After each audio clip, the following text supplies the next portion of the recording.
అట్లాంటివి మూఢనమ్మకాలు మమ్మల్ని వేధిస్తున్నప్పుడు ఒకసారి చూస్తే దానికి సైంటిఫిక్ రీజన్తో పాటు అసలు ఎలా ఉండాలి, దానికి పరిష్కారం ఏంటనేది కొంతమంది దూరం అయిపోయారు. ఒక కారణం ఏమిటంటే కులం. కొన్ని కులాల వాళ్ళు. అసలు ఈ సనాతన ధర్మం గురించి ఏం చెప్తారు గురు? ఆ రకంగా సనాతన ధర్మం అనేది నాయకుల వల్ల కావచ్చు, ప్రవచనకర్తల వల్ల కావచ్చు, గురువుల వల్ల కావచ్చు. సనాతన ధర్మం అంటే ఏమిటి అంటే, సనాతనం అంటే ఎప్పటి నుంచో ఉన్నది. ఎప్పటి నుంచి అంటే 100 years. అయితే గురువు గారు, మన హిందూ ధర్మంలో సంధ్యావందనానికి చాలా ప్రాముఖ్యత ఉందని అసలు సంధ్యావందనం అంటే ఏమిటంటే, ఇప్పుడు మనం ఊరికే రోజుకు 3 సార్లు చేస్తాం. త్రికాల సంధ్యావందనం అంటే ఉదాహరణకి మనకి గాలి ఇస్తుంది, పీల్చుకోవడానికి, తాగడానికి నీళ్ళు ఇస్తుంది, అన్నీ వండుకోవడానికి అగ్ని కూడా ఇచ్చేది ప్రకృతే. అలాగే అన్నీ మనకి ప్రకృతి ఇస్తుంది, మనలో స్పేస్ ఇస్తుంది. ఆ స్పేస్ లేకపోతే మళ్ళీ మనం ఖచ్చితంగా ఇంట్లో ఈ దేవుడి ఫోటో ఉంటే అది ఒకటమ్మా. సనాతన ధర్మంలో ఒక గొప్పతనం ఉంది. మిగతా మతాలు ఏవైనా చూస్తే మీరు రెస్ట్రిక్టెడ్. అది మనం చూస్తాం కదా, త్వరగా వెళ్ళండి ఆ భక్తుడు కష్టాలు పడుతున్నాడు అని అమ్మవారు. అమ్మ ఒకటి ఏమిటంటే గుర్తుపెట్టుకోండి, నేను ఇందాక చెప్పినట్టు భగవంతుడు సామాన్యంగా ఈ కొండలోను కల్పించుకోడు. సామాన్యంగా కల్పించుకోడు ఆయన. మీరు పూజలు చేస్తే అంటే భగవంతుడికి పూజ చేస్తే వెంటనే కర్మంతా కరిగి. చాలా మంది చెప్తూ ఉంటారు, అంటే చాలా చోట్ల మనం విన్నాం కూడా గురూజీ. సో ఎందుకు అన్ని లీటర్స్ ఆఫ్ మిల్క్ అభిషేకం చేస్తారు? అమ్మ ఒకటి ఏమిటంటే చక్కగా శివలింగానికి కొంత అభిషేకం చేయొచ్చు ప్రతి వాళ్ళు, అందులో తప్పేమీ లేదు. పారబోసేస్తున్నారో మట్టిలో నీళ్ళు అన్నీ, ఆ పారబోసేసే కొంత ఉపయోగించుకోవచ్చు కదా. అది బయట నుంచి చూస్తే లాజికల్లే, కానీ బాటనీ వచ్చిన వాడు ఉన్నాడు అనుకోండి, వెంటనే ఏం చెప్తాడంటే, నాయన పారబోయడం కాదు, ఇక్కడ పోస్తే భూమిలోకి వెళ్తాయి. దేహమే దేవాలయం అంటాను కదా. మంచి ప్రశ్న అడిగారు. ఇది న్యాయంగా అయితే దేహో దేవాలయ ప్రోక్తో జీవో దేవ సనాతన. సో అసలు ఎందుకు చేయాలి అది? అది యాక్టివేట్ అయితే ఇంకా అద్భుతం అమ్మా. మనం ఎక్కడి నుంచి వచ్చాము అనేది మనకి మొత్తం తెలిసిపోతుంది. ప్రకృతి అంతా మనకి అర్థం వద్దమ్మా. అసలు ఆ ప్రక్రియల్లోకి ఇప్పుడు ఈ ఛానల్ ముఖంగా చెప్తున్నాను, కుండలిని సాధనలో అలాంటి వాటికి వీలున్నంత వరకు వెళ్ళకండి, అది మంచిది కాదు. గురుగారు నమస్కారం అండి. శ్రీ విష్ణు రూపాయ నమః శివాయ. బాగున్నారమ్మా? బాగున్నాను గురుగారు, మీరు ఎలా ఉన్నారండి? అమ్మవారి దయ వల్ల అందరం హాయిగా ఉన్నాము, నడిచిపోతుంది. మీరు చెప్పే మాటలు మాకు ధైర్యాన్ని ఇస్తాయి గురువు గారు. సంతోషం తల్లి. కష్టంలో ఉన్నప్పుడు ఆ యూట్యూబ్ ఛానల్ ఓపెన్ చేసుకొని చూస్తే ఏదో ఒక పరిష్కారం దొరుకుతుంది మాకు. మాకు కూడా మా ఆశయం ఏమిటి అంటే, కష్టాల్లో వాటిల్లో ఉన్నవాళ్ళు మానవ మాతృలు కాళ్ళు పట్టుకోకలేకుండా భగవంతుడు కాళ్ళు పట్టుకోవాలి, ఆ భరోసా వాళ్ళకి కలగాలి అనేదే మా ఆశయం కూడా. అందుకే పూజలు చెప్పినా, స్తోత్రాలు చెప్పినా, ఏది చెప్పినా అందరూ భగవంతుడికి భక్తుడికి మధ్యలో ఇంకెవరూ అక్కర్లేదు, నేరుగా భగవంతుడి పాదాలు అందరూ పట్టుకోవచ్చు. అదే మా ఆశయం. అంటే మేమందరం ఏమనుకుంటామంటే, అమ్మో ఇది ఇలా జరిగింది, ఏమైనా అవుతుందేమో, అట్లాంటివి మూఢనమ్మకాలు మమ్మల్ని వేధిస్తున్నప్పుడు ఒకసారి చూస్తే దానికి సైంటిఫిక్ రీజన్తో పాటు అసలు ఎలా ఉండాలి, దానికి పరిష్కారం ఏంటనేది ఆ ఛానల్లో తెలిసిపోతుంది. మంచి మాటలు చెప్తూ ఉంటారు గురువు గారు. మేము కూడా అనుకునేది ఏమిటంటేనమ్మా, మీరు చూస్తే చాలా దశాబ్దాల పాటు పూజకి వాటికి కొంతమంది దూరం అయిపోయారు. ఒక కారణం ఏమిటంటే కులం. కొన్ని కులాల వాళ్ళు పూజలు చేయకూడదు అన్నట్టుగా భయపెట్టినవి కొన్ని వచ్చాయి. కొన్ని ఏమిటంటే ఇందాక మీరు చెప్పినట్టు సాంప్రదాయం, విశ్వాసం, అమ్మో పూజ చేసినప్పుడు ఇలాగే ఉండాలి, ఇలా ఉంటే కొంపలంటూ పోతాయి. దాంతో వీటన్నిటికీ జరిగింది ఏమిటంటే అవుట్పుట్ భయపడి జనం పూజ అనే దానికి దూరం అయిపోయారు. మా ఉద్దేశం ఏమిటంటే దాన్ని సింప్లిఫై చేసి మళ్ళీ కులాలకు అతీతంగా అందరూ చేసుకోవాలి అని అందుకే మొదలు పెట్టాం. ఇప్పుడు లక్షల కుటుంబాలు చేస్తున్నారు, అది అమ్మవారి దయ. థ్యాంక్ యూ సో మచ్ గురువు గారు. మా విన్నపాన్ని మన్నించి మీరు ఇక్కడికి వచ్చినందుకు మరొకసారి సంతోషం తల్లి. ఆవిడ ఎప్పటి నుంచో అడుగుతున్నారు. నాకేమిటంటే ఈ 2 పడవల నడక అనమాట. ఒకవైపు ఏమో నా ఉద్యోగం ప్రాజెక్టులు, రెండో వైపు నా ఆధ్యాత్మిక సాధన. దానివల్ల కుదరక ఇంతకాలం రాలేకపోయాం, కానీ ఇప్పుడు తప్పకుండా అంతా ఆవిడ నిర్ణయం అంతే. ఆవిడ ఎప్పుడు ఎవరిని కలవమంటే వాళ్ళని కలవడం. థ్యాంక్ యూ సో మచ్ గురుగారు. అయితే సనాతన ధర్మం, అసలు ఈ సనాతన ధర్మం గురించి ఏం చెప్తారు గురువుగారు? మొట్టమొదట సంతోషకరమైనది ఏమిటంటేనమ్మా, ఈ మధ్య ఇంటర్వ్యూ కానీ డిస్కషన్ కానీ ఎవరైనా ఇంటికి వచ్చినా కానీ మొట్టమొదట అడుగుతున్న ప్రశ్న సనాతన ధర్మం గురించే. ఆ రకంగా సనాతన ధర్మం అనేది నాయకుల వల్ల కావచ్చు, ప్రవచనకర్తల వల్ల కావచ్చు, గురువుల వల్ల కావచ్చు, జనబాహుళ్యంలోకి ఆ పదం బాగా వెళుతోంది. అంతవరకు సంతోషం. అసలు సనాతన ధర్మం అంటే ఏమిటి అంటే, సనాతనం అంటే ఎప్పటి నుంచో ఉన్నది అని.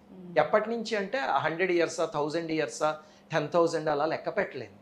అంటే ఇప్పుడు రామాయణం జరిగే కోట్ల సంవత్సరాలు అయింది, దానికన్నా ముందు నుంచి ఉన్నదాన్ని సనాతన ధర్మం అంటారు. అంతేగాని ఏవో మతాలు 2000 ఏళ్ల క్రితం, 5000 ఏళ్ల క్రితం పుట్టుకొచ్చి అవి కాదు సనాతన ధర్మం అంటే. అవి మతాలు అని పెట్టుకున్న పేర్లు. మతం అనేది ఒక ప్రోటోకాల్ లాగా అనమాట, ఒక అభిప్రాయం. అది మతం. సనాతన ధర్మం అనేది అది కాదు. భగవంతుడు సృష్టి చేశాడు కదా, ఆ సృష్టితో పాటు ఇప్పుడు సృష్టి అనేది ఒక డివైస్ అనుకోండి. ఇప్పుడు మీరు ఈ మైక్ ఉంది, ఇది ఒక డివైస్ ఉంటే దీన్ని ఎలా కనెక్ట్ చేయాలి, పార్ట్స్ అన్ని ఎలా అటాచ్ చేయాలి, ఇవన్నీ ఈ డివైస్తో పాటు ఒక మాన్యువల్ వస్తుంది. మొట్టమొదటి మైక్ కొన్నప్పుడు వాళ్ళు అది చూసే ఇవన్నీ ఫిక్స్ చేస్తారు, అంతే కదా. అలాగ భగవంతుడు సృష్టి అనే ఒక దాన్ని ఇచ్చినప్పుడు, ఒక ఎంటిటీని, దాంతోపాటు ఒక మాన్యువల్ ఇచ్చాడు. ఆ మాన్యువలే వేదాలు. అందులో అసలు ధర్మం అంటే ఏమిటి, వేదంలో అంతా ఏం చెప్పిందంటే, ఈ సృష్టిలో నువ్వు బతకాలి అంటే ఎలా ప్రవర్తించాలి, ఎలా ప్రవర్తించకూడదు అనేవి చాలా ఉన్నాయి. ఇంకా దాంతోపాటు ఉపాసనా పద్ధతులు, అసలు ఈ సృష్టి గురించి అలా చాలా ఉన్నాయి వేదంలో. కానీ వేదం అందరూ చదవడం అనేది చాలా కష్టం. ఎందుకంటే వేద మంత్రాలకి అర్థాలు తెలుసుకోవడం, అసలు ఆ మంత్రాలు చదవటమే, దానికి స్వరం అన్నీ ఉంటాయి, చాలా కష్టం. అందుకని మహర్షులు ఏం చేశారంటే పురాణాలు ఇచ్చారు, వ్యాస మహర్షి. ఆ తర్వాత ఇతిహాసాలు వచ్చాయి, రామాయణం, మహాభారతం, అవన్నీ. వీటన్నిటిలో మీరు చూస్తే పైకి ఒక కథ ఉంటుంది. ఇప్పుడు రామాయణం తీసుకుంటే రామకథ, సీతమ్మ కథ ఉంటుంది, కానీ అండర్లయింగ్గా సనాతన ధర్మం అనేది ఉంటుంది. ఇప్పుడు రాములు వారి క్యారెక్టర్ తీస్తే సనాతన ధర్మం అనే దానికి టెక్స్ట్ బుక్ ఆయన క్యారెక్టర్. ఆయన ఏం చేస్తారో అదంతా రాసుకుంటే వేదంలో ధర్మం గురించి ఏముందో ఆ మూలం అంతా రాముడి క్యారెక్టర్లో కనిపించేస్తుంది. అలాగే మహాభారతంలో ధర్మరాజులు. అలాగా సనాతన ధర్మం అనేది అలా వస్తూ ఉంది, ఎప్పటి నుంచో ఉంది, ఎప్పటి వరకు కూడా ఉంటుంది. అంతేగాని అదేదో రేపో ఎల్లుండో పోయేలాంటి ఏదో మతం కాదు, ధర్మం. అది సృష్టి ఉన్నంత వరకు సనాతన ధర్మం అలాగే ఉంటుంది. మరి ఎందుకు భయపడుతున్నారు? భయపడుతున్నాం కూడా. ఈ సనాతన ధర్మం ఇది ఎక్కడో మాసిపోతుంది, కనుమరుగైపోతుంది అనే భయం కూడా ఉంది. ఒకటి ఏమిటంటేనమ్మా, ఇప్పుడు పరిస్థితులు అలా ఘోరంగా అందరినీ భయపెట్టేలా ఉన్నాయి. ఇప్పుడు మన దుర్మార్గులు అక్కడ కాశ్మీర్ లోయలో నీ మతం ఏమిటి అనేది కనుక్కుని చాలా నీచంగా కాల్చేశారు. నాకు తెలిసి బ్రిటిష్ వాళ్ళు ఈ తురుష్కులు దండయాత్రలు అయ్యాక, మనకి స్వతంత్రం వచ్చాక ఇంత ఘోరమైన సంఘటన ఎప్పుడూ జరగల. నీ మతం ఏమిటి అని అడిగి అంత అడ్డదిడ్డంగా కాల్చేయడం అనేది చాలా అమానుషం. వాళ్ళు ఎందుకు చేస్తారు అంటే ఇలాంటి భయం మనకి కలిగించడానికి, అయ్యో ఈ ధర్మం ఏమైపోతుందో అనే భయం కలిగించడానికి. అది మొత్తం ప్రపంచ దేశాలు ఉలిక్కిపడ్డాయి. భారతదేశం అయితే చాలా చాలా బాధాకరమైన సంఘటన అది. ఇలాంటి సంఘటనలు కొన్ని జరగడం వల్ల మనలో భయం పుట్టడం అనేది సహజం. కాకపోతే అమ్మా, ఇప్పుడు మీరు ఆలోచిస్తే ఇప్పుడు పాషండ మతాలు ఎన్ని ఉన్నాయి? ఓ 2, 3 ఉన్నాయి అంతే. సనాతన ధర్మం మీద దాన్ని ఏదో ఒక రకంగా ఇది చేద్దామని చూసేవి 2, 3 మతాలు ఉన్నాయి, దానికి హాని కలిగిద్దామని చూసేవి. ఒక 1200 ఏళ్ల క్రితం మీరు చూస్తే 72 మతాలు ఉన్నాయి, అలాంటి అవైదిక మతాలు 72. ఇప్పుడు 2 మిగిలినాయి. ఇప్పుడు 2, 3 ఉన్నాయిలేండి కొన్ని అక్కడక్కడ, కానీ ముఖ్యంగా ఈ హాని కలిగిస్తున్నవి అయితే 2 ఉన్నాయి. ఆ కాలంలో 1200 ఏళ్ల క్రితం 5వ శతాబ్దం 7వ శతాబ్దం ప్రాంతంలో 72 ఉన్నాయి. మరి అప్పుడు ఇంత జనాభా లేరు, ఈ నాయకులు లేరు, వీళ్ళందరూ లేరు. ఆ కాలంలో ఉన్నప్పుడు మరి ఎలా రక్షింపబడింది అంటే, అప్పుడు శివుడు దిగొచ్చాడు శంకరాచార్యుల వారు. శంకరాచార్యుల వారు చేసింది ఏమిటంటే, శంకరాచార్యుల వారు 32 ఏళ్లే జీవించారు అంతే. ఆ 32 ఏళ్లలో ఆయన 72 అవైదిక మతాలని ఓడించి వాటన్నిటిని తీసి పాడేసి మళ్ళీ ధర్మ సంస్థాపన చేసి, అప్పుడు ఇవన్నిటిని సనాతన ధర్మం అనే గొడుగు కిందకి తీసుకొచ్చి అప్పుడు వారు 32 ఏళ్లకు వెళ్ళిపోయారు. 32 ఏళ్లలో అన్ని సాధించేశారు ఆయన మహానుభావులు. అలాగా ఎప్పుడైనా ధర్మానికి గ్లాని కలుగుతోంది అంటే మొట్టమొదటి ఏమిటంటే మన వైపు నుంచి మానవ ప్రయత్నం చేయాలి. అంటే చూడండి, ఇప్పుడు మనలో కూడా సామాన్యంగా 2 రకాల విభూతులు ఉన్న వాళ్ళు ఉంటారు. ఒకళ్ళకేమో విపరీతమైన జ్ఞానం ఉంటుంది, ఉండి వాళ్ళు ఒక 10 మందికి ఒక మంచి మాట చెప్పి వాళ్ళని ధర్మం వైపుకి నడిపించే శక్తి ఉంటుంది. అలాంటి వాళ్ళందరూ నిస్వార్థంగా బయటకు వచ్చి మాట్లాడటం మొదలు పెట్టాలి. అది ప్రవచనాల రూపంలో కావచ్చు, ఎలా కావచ్చు, లేకపోతే జనం అందరినీ భగవంతుడి వైపుకి తిప్పేలాగా వాళ్ళు ప్రయత్నించగలగాలి. వీళ్ళకి బుద్ధి బలం ఉన్నవాళ్ళు, జ్ఞానబలం ఉన్నవాళ్ళు, ఇంకొక వర్గం ఉంటారు, వాళ్ళకి దేహబలం ఉంటుంది. వీళ్ళందరూ చక్కగా దేశం కోసం నిలబడగలగాలి. ఇప్పుడు అలాంటి వాళ్ళందరూ మిలిటరీలోకి వెళ్ళగలిగారు అనుకోండి, మిలిటరీకి వెళ్ళాలి అంటే సామాన్యంగా భయపడిపోతూ ఉంటారు. అలా కాకుండా ఇలాంటి వాళ్ళందరూ మిలిటరీ లాంటి వాళ్ళు ఒక కర్ర పట్టుకుని నిలబడగలరు, యుద్ధం చేయగలరు, వీళ్ళందరూ అక్కడికి వెళ్ళాలి.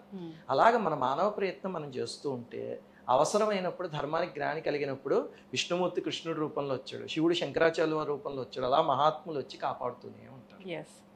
అయితే ఈ సనాతన ధర్మంలోనే కొన్ని రకాల మూఢాచారాలు ఉన్నాయి అంటారు. అంటే అప్పటి నుంచి ఎలాంటి ఉన్నాయి, సతీ సహగమనం ఇలాంటివి కూడా ఈ సనాతన ధర్మంలోనే ఉన్నాయని చెప్తున్నారు గురువుగారు. వాస్తవం ఏంటి, అసలు దీంట్లో ఉన్నది ఏంటి? అమ్మ, ఒకటేమిటంటే ధర్మం ఎప్పుడు కూడా ఏం చెప్తుంది అంటే, ధర్మం మొత్తాన్ని మీరు కాచి వడపోసేసి ఫిల్టర్ చేసి ఆ వచ్చే ఒక డ్రాప్ ఉందనుకోండి, అది ఏం చెప్తుంది అంటే ఒకే లైన్, పరోపకార పుణ్యాయ పాపాయ పరపీడనం, అంతే. అంటే పక్క వాళ్ళని నువ్వు సంతోష పెట్టగలిగితే, వాళ్ళకు ఉపకారం చేయగలిగితే అది మంచి, వాళ్ళకి అపకారం చేసి వాళ్ళని ఏడిపిస్తే అది దారుణమైంది, అది నీకు పాపము తర్వాత చుట్టుకుంటుంది, అంతే. ధర్మంకి బేస్ అన్నమాట ఇది, పరోపకార పుణ్యాయ పాపాయ పరపీడనం. దీని ప్రకారం చూస్తే కనుక ఈ కాలం ఏదొచ్చినా మనం ఫస్ట్ దాంతో కొరిలేట్ చూసుకుని ఇది సనాతన ధర్మానికి సంబంధించింది అవునా కాదా అంటే మనకే తెలుసు. ఇప్పుడు మీరు ఉదాహరణకి సతీ సహగమనం అనే టాపిక్ ఎత్తారు, చాలా మంచి టాపిక్, చాలా మందికి తెలియాల్సిన విషయం కూడా. సహగమనం అంటే ఏమిటి అంటే ఆయనతో పాటు వెళ్ళడం, కలిసి వెళ్ళడం అని. అందులో ఎక్కడ నిప్పుల్లోకి తోయడం అనేది లేదు. చూడండి, అసలు దాని పేరే బేసిక్గా సహగమనం, కలిసి వెళ్ళటం, అంతే. ఎలా కలిసి వెళ్ళటం అంటే ఈ భార్యాభర్తల అనుబంధం అంత తీవ్రంగా ఉందనుకోండి. అలాగే సతీ సహగమనం అంటే అది ఒక్క స్త్రీకి సంబంధించిందే కాదు, ఊరికే సతీ అని పెట్టారు తప్ప ముందు సహగమనం అనేది పురుషుడికైనా స్త్రీకైనా సంబంధించింది. మీరు న్యూస్లో చూస్తూ ఉంటారు అస్తమానం, కొన్నిసార్లు భార్య చనిపోతే తట్టుకోలేక భర్త చనిపోయిన సందర్భాలు ఉన్నాయి. అలాగా ఫారిన్ కంట్రీస్లో జరిగే, భారతదేశంలో జరిగే. అలాగే భర్త చనిపోతే కొన్ని గంటలకే భార్య చనిపోవడం, ఆ వార్త వినగానే చనిపోవడం, విన్నారా ఇలాంటివి న్యూస్లో? అది సహగమనం అంటే. సహగమనం అంటే ఒకళ్ళు లేనిదే ఒకళ్ళు ఉండలేక వాళ్ళతో పాటు వెళ్ళిపోవడాన్ని సహగమనం అంటారు. ఒకవేళ అంటే ప్రతి వాళ్ళు కూడా భార్య చచ్చిపోతే వెంటనే భర్త చనిపోవాలి అనే రూల్ లేదు. అది కొంతమందికి ఉన్న బాండ్, అది అంత తీవ్రమైన అనుబంధం ఉంటుంది వాళ్ళ మధ్య. మా బంధువుల్లో కూడా అలా ఒకళ్ళు ఉన్నారు, వాళ్ళకి ఇలాగా ఒకళ్ళు చనిపోగానే రెండో వాళ్ళు ఆ రోజు సాయంత్రంలో దహన సంస్కారం అయ్యేలోపే రెండో వాళ్ళు కూడా వెళ్ళిపోయారు. అలాంటి సంఘటనలు జరిగాయి.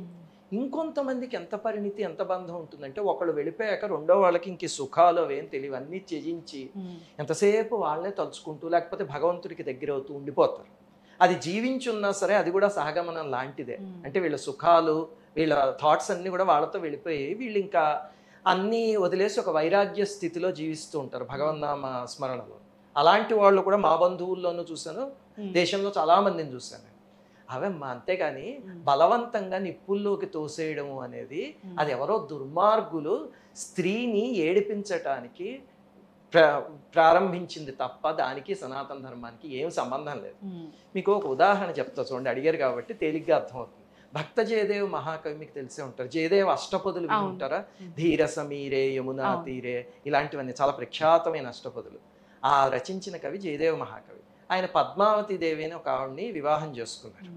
చేసుకుంటే ఆయన అసలు ఆయన జీవితం అంతా సంచలనమే. ఆ కాలం వేరే కులానికి సంబంధించిన అమ్మాయిని పెళ్లి చేసుకుని వాళ్ళంతా ఆయనకి రెసిస్ట్ చేసి ఆయన ఎదుర్కొని వాళ్ళ ఇద్దరు చాలా అన్యోన్యంగా ఉండేవారు.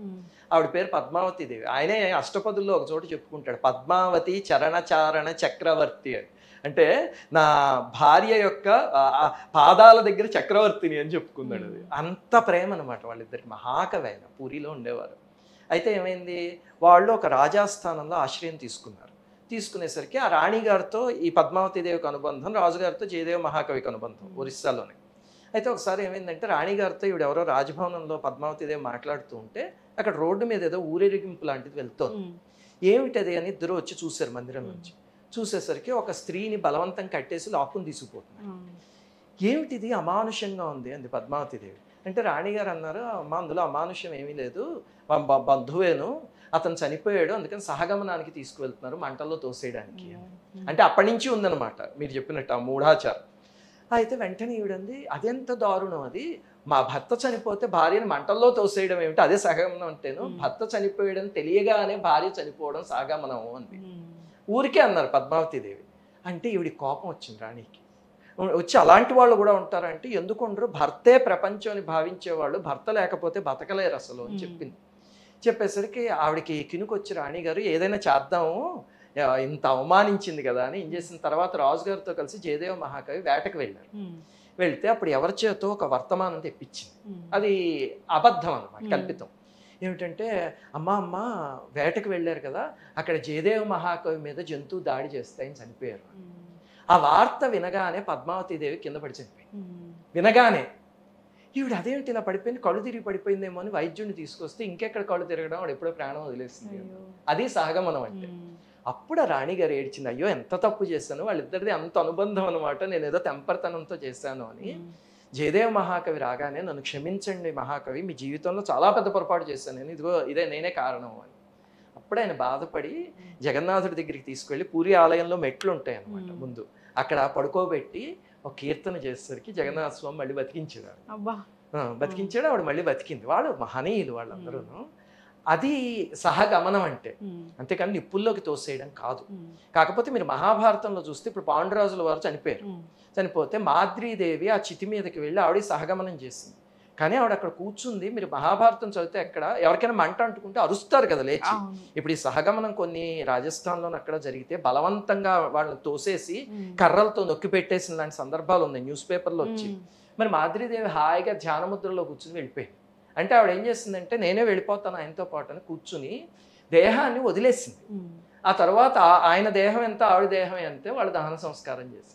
అంతే తప్ప ఇది మాత్రం మూఢాచారం తల్లి. ఎవరిని అలా బాధ పెడితే ప్రకృతి మెచ్చదు, భగవంతుడు మెచ్చడు. దానికి సనాతన ధర్మానికి ఏ సంబంధం లేదు.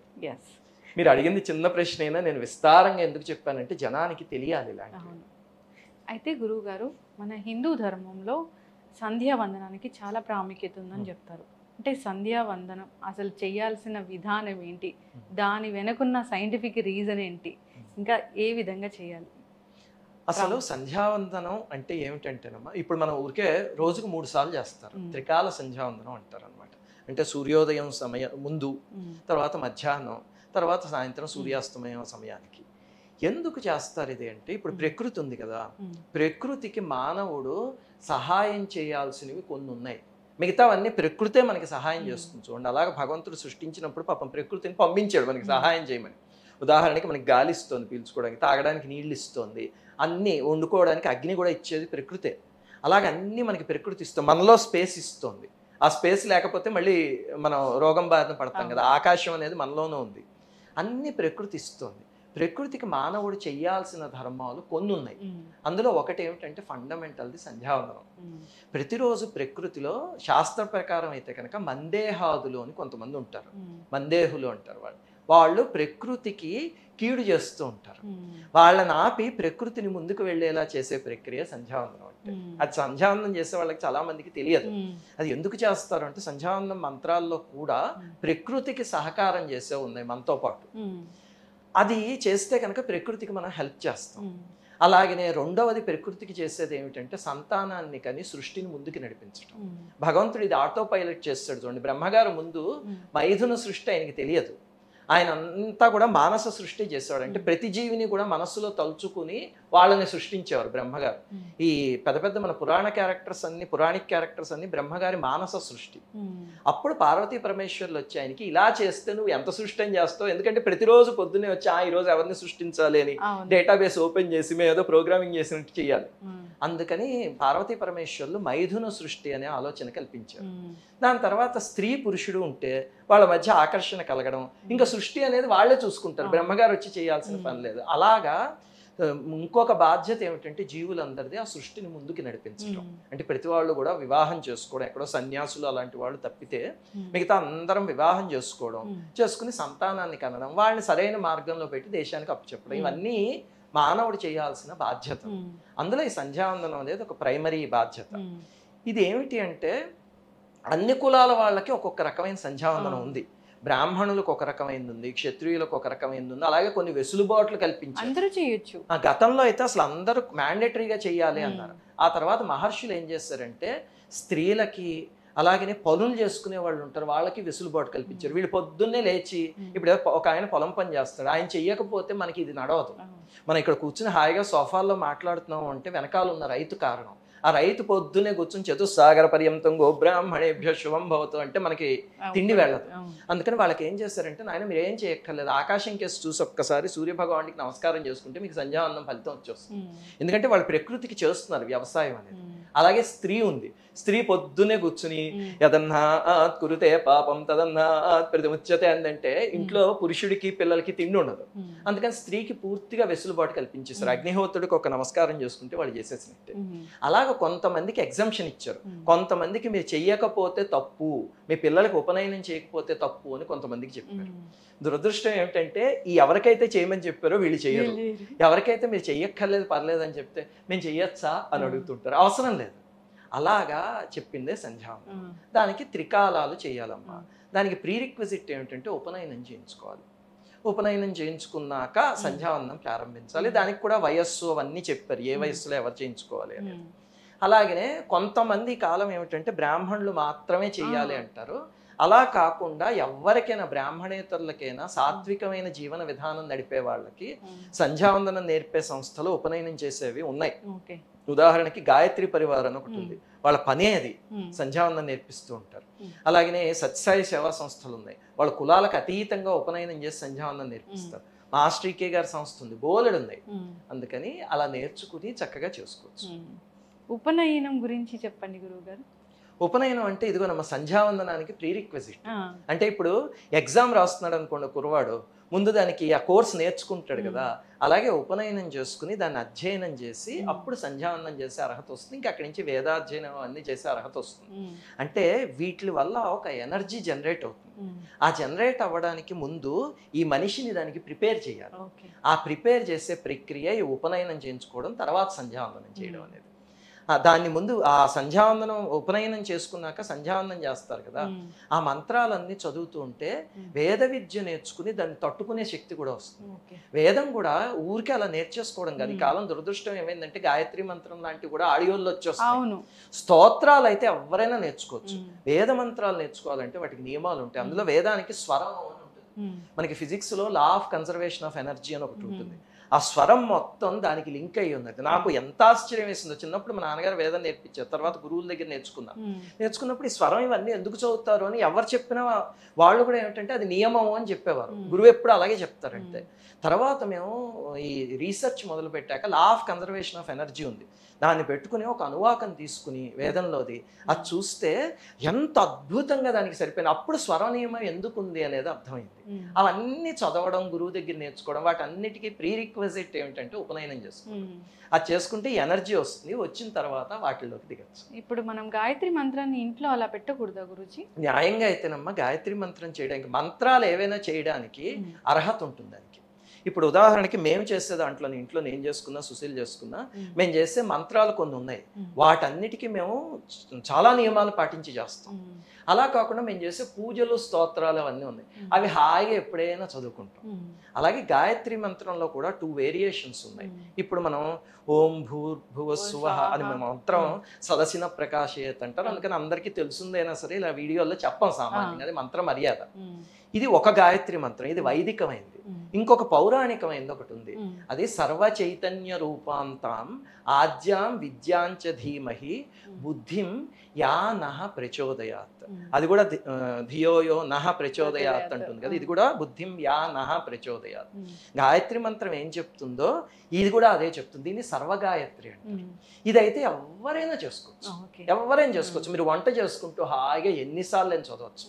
గాయత్రి మంత్రం లాంటి శక్తి ఇది కూడా ఇస్తుంది. ముఖ్యంగా గాయత్రి మంత్రమైన ఇదైనా ప్రచోదనం అని ఒక శక్తి ఉంది, చాలా విచిత్రమైన శక్తి. అది ఒకవేళ వస్తే ఆ సందర్భం చెప్తా, కానీ ఆ ప్రచోదనం అనే శక్తిని ఈ రెండు కలిగిస్తాయి. అందుకని ఇది చేసుకోమని చెప్పారు మహర్షులు. ఇది మాత్రం ఉపనయనం చేసుకుని చేయాలి. మంత్రోపదేశం అంటారా మంత్రాలు చాలా ఉన్నాయమ్మా. గాయత్రి మంత్రం ఒకటి, అలాంటి మంత్రాలు చాలా ఉన్నాయి.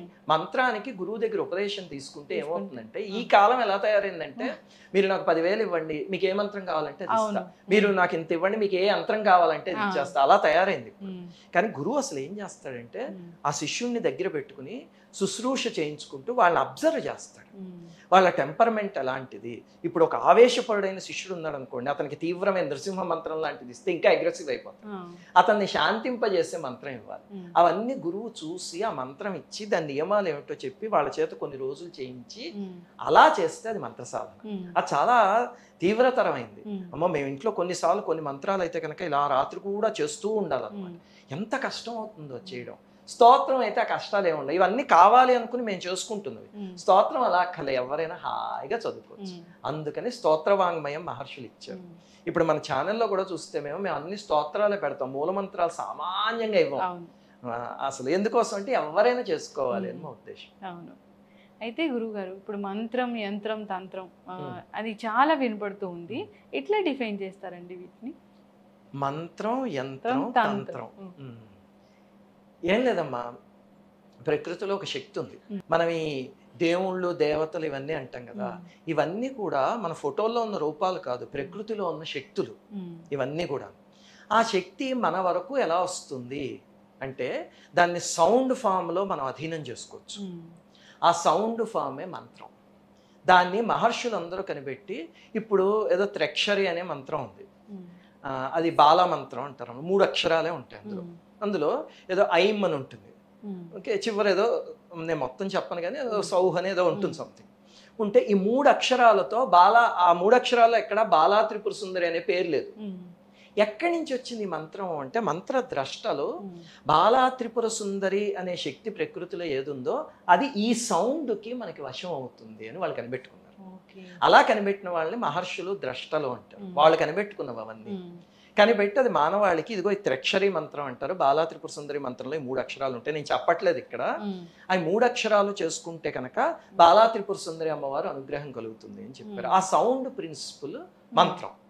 ఇది ఏమిటండి ఎలా కలుగుతుంది అని మనం పెద్ద ఆశ్చర్యపడిపోక్కర్లే. ఇప్పుడు ఈ కాలంలో చిటికేస్తే లైట్లు వెలిగే వచ్చాయా, ఫ్యాన్ తిరిగే వచ్చాయా, అలాగే ఒక ఇన్స్ట్రక్షన్ ఇస్తే వాయిస్ గుర్తుపట్టి చేసే వచ్చాయా, అలాగే ఇప్పుడు మన మొబైల్స్లోనూ అక్కడ కూడా ఏవో కొన్ని సర్వీసెస్, కొన్ని యాప్స్ ఉంటాయి, అవి మనం ఏదైనా మాట్లాడితే కనుక వెంటనే ఆ వెబ్సైట్ ఓపెన్ చేయడం, అదంతా సౌండ్ ప్రిన్సిపల్ మీదే. ఇప్పుడు మనకి తేలిగ్గా అందుబాటులోకి వచ్చింది కాబట్టి ఓస్ అనుకుంటున్నాం. ఆ కాలం మహర్షులు చేసేవారు.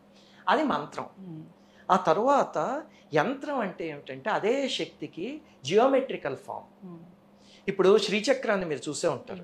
శ్రీచక్రం అనేది అమ్మవారి అనే శక్తికి జామెట్రికల్ ఫామ్. కానీ మీకు ఆ శ్రీచక్రం చూస్తే అమ్మవారు ఎక్కడ కనిపించరు. దానికి జామెట్రికల్ ఫామ్ యంత్రం. తంత్రం అంటే మొత్తం టెక్నాలజీ.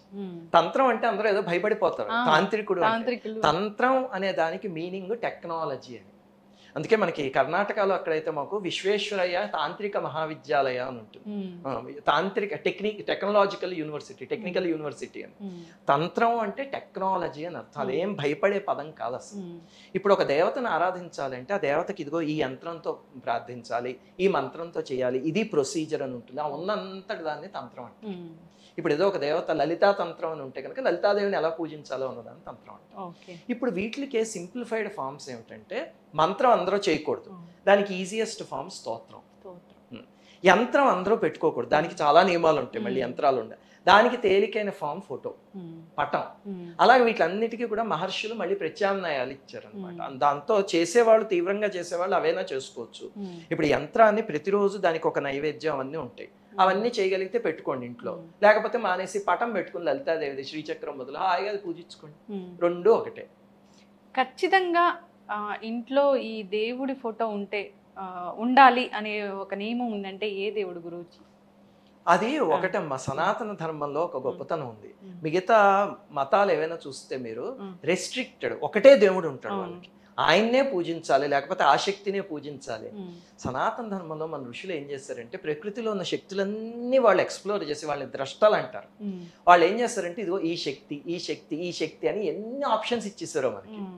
అవి ఎందుకు ఇచ్చారు అంటే, ఉదాహరణకి మీరు ఒక స్వీట్ షాప్కి వెళ్ళారు. ఇది తేలిగ్గా అర్థమవుతుంది కాబట్టి చెప్తున్నాను, అంతేగాని భగవంతుడిని స్వీట్తో పోల్చేసారా ఇలాంటి పెడద్దాలు ఎవరు చేసుకోకండి. తేలిగ్గా అర్థమవుతుందని చెప్తున్నాం. ఒక స్వీట్ షాప్కి వెళ్ళారు. వెళితే మిగతా మతాల్లో ఎలా ఉంటుందంటే, ఇదిగో ఈ షాపులో రసగుల్లా ఉంది, అందరూ ఇదే తినాలి, ఇంకొకటి తినడానికి వీల్లేదు అన్నట్టు ఉంటుంది. అలా కాకుండా ఒక స్వీట్ షాప్లో ఒక 50 రకాలు ఉన్నాయనుకోండి, అందులో మీకు నచ్చింది ఏదో మనస్సుకి నచ్చింది మీరు కొనుక్కుని హాయిగా ఇంటికి తెచ్చుకుని ఆనందపడతారు కదా. సనాతన ధర్మం అలాగే ఏం చేసిందంటే, ఇన్ని రూపాలు ఇచ్చింది, ఇన్ని తత్వాలు ఇచ్చింది, అందులో నీకు నచ్చింది పూజించుకోవాలి. ఇప్పుడు మీకు గణపతి అంటే బాగా ఇష్టం, హాయిగా గణపతిని ఎలా పూజించుకోవాలో ఇచ్చింది. ఇంకొకళ్ళకి గణపతి కాదు, నాకు అమ్మవారి రూపం చూడగానే ఆకర్షింపబడతాను, నా బోటి వాళ్ళకి నాకు అమ్మవారు అంటే చాలా ఇష్టం, అందుకని లలితాదేవి, సరస్వతీదేవి, లక్ష్మీదేవి ఇలా ఎన్నో రూపాలు ఇచ్చింది. ఇంకొకళ్ళకి రాముడు అంటే బాగా ఇష్టం, రాముడిని పూజించుకో అలా ఇచ్చింది. సో ఇంట్లో ఖచ్చితంగా ఏదో ఒక ఫోటో ఉండాలంటే ఉండి తీరాలి. అది ఉంటేనే మనకి మన పిల్లలకి కూడా అది చూసినప్పుడు, కొన్ని ఇళ్ళు చూస్తూ ఉంటాం మనం, విచిత్రమైన మోడర్న్ ఆర్ట్ పెయింటింగ్లు ఉంటాయి తప్ప ఇల్లు మొత్తం తిరగడం మీరు ఎక్కడ హనుమంతుడు కాదు ఎవరు కనిపించరు. ఆ పూజా మందిరం ఎక్కడో ఒక మూల ఉస్సూరు అంటూ ఉంటుంది. అలా కదా ఇంట్లో ఎదురుగుండా ప్రతి గదిలో పెట్టుకోవడం భగవంతుడిని, ఉదయాన్నే ఆ రూపాన్ని చూడటం, అది ఏ ఇష్టదైవమైనా పర్వాలేదు, కానీ చేయడం మంచిది. ఆ ఇంటికి ఫొటోస్ మాత్రమే ఉండాలి. ఫొటోస్ పెట్టుకోవచ్చు అమ్మా ఎవరైనాను. ఫోటోలు అయితే ఇంతదైనా పెట్టుకోవచ్చు. యంత్రాలు పెట్టినా విగ్రహాలు పెట్టినా రూల్స్ ఉన్నాయి.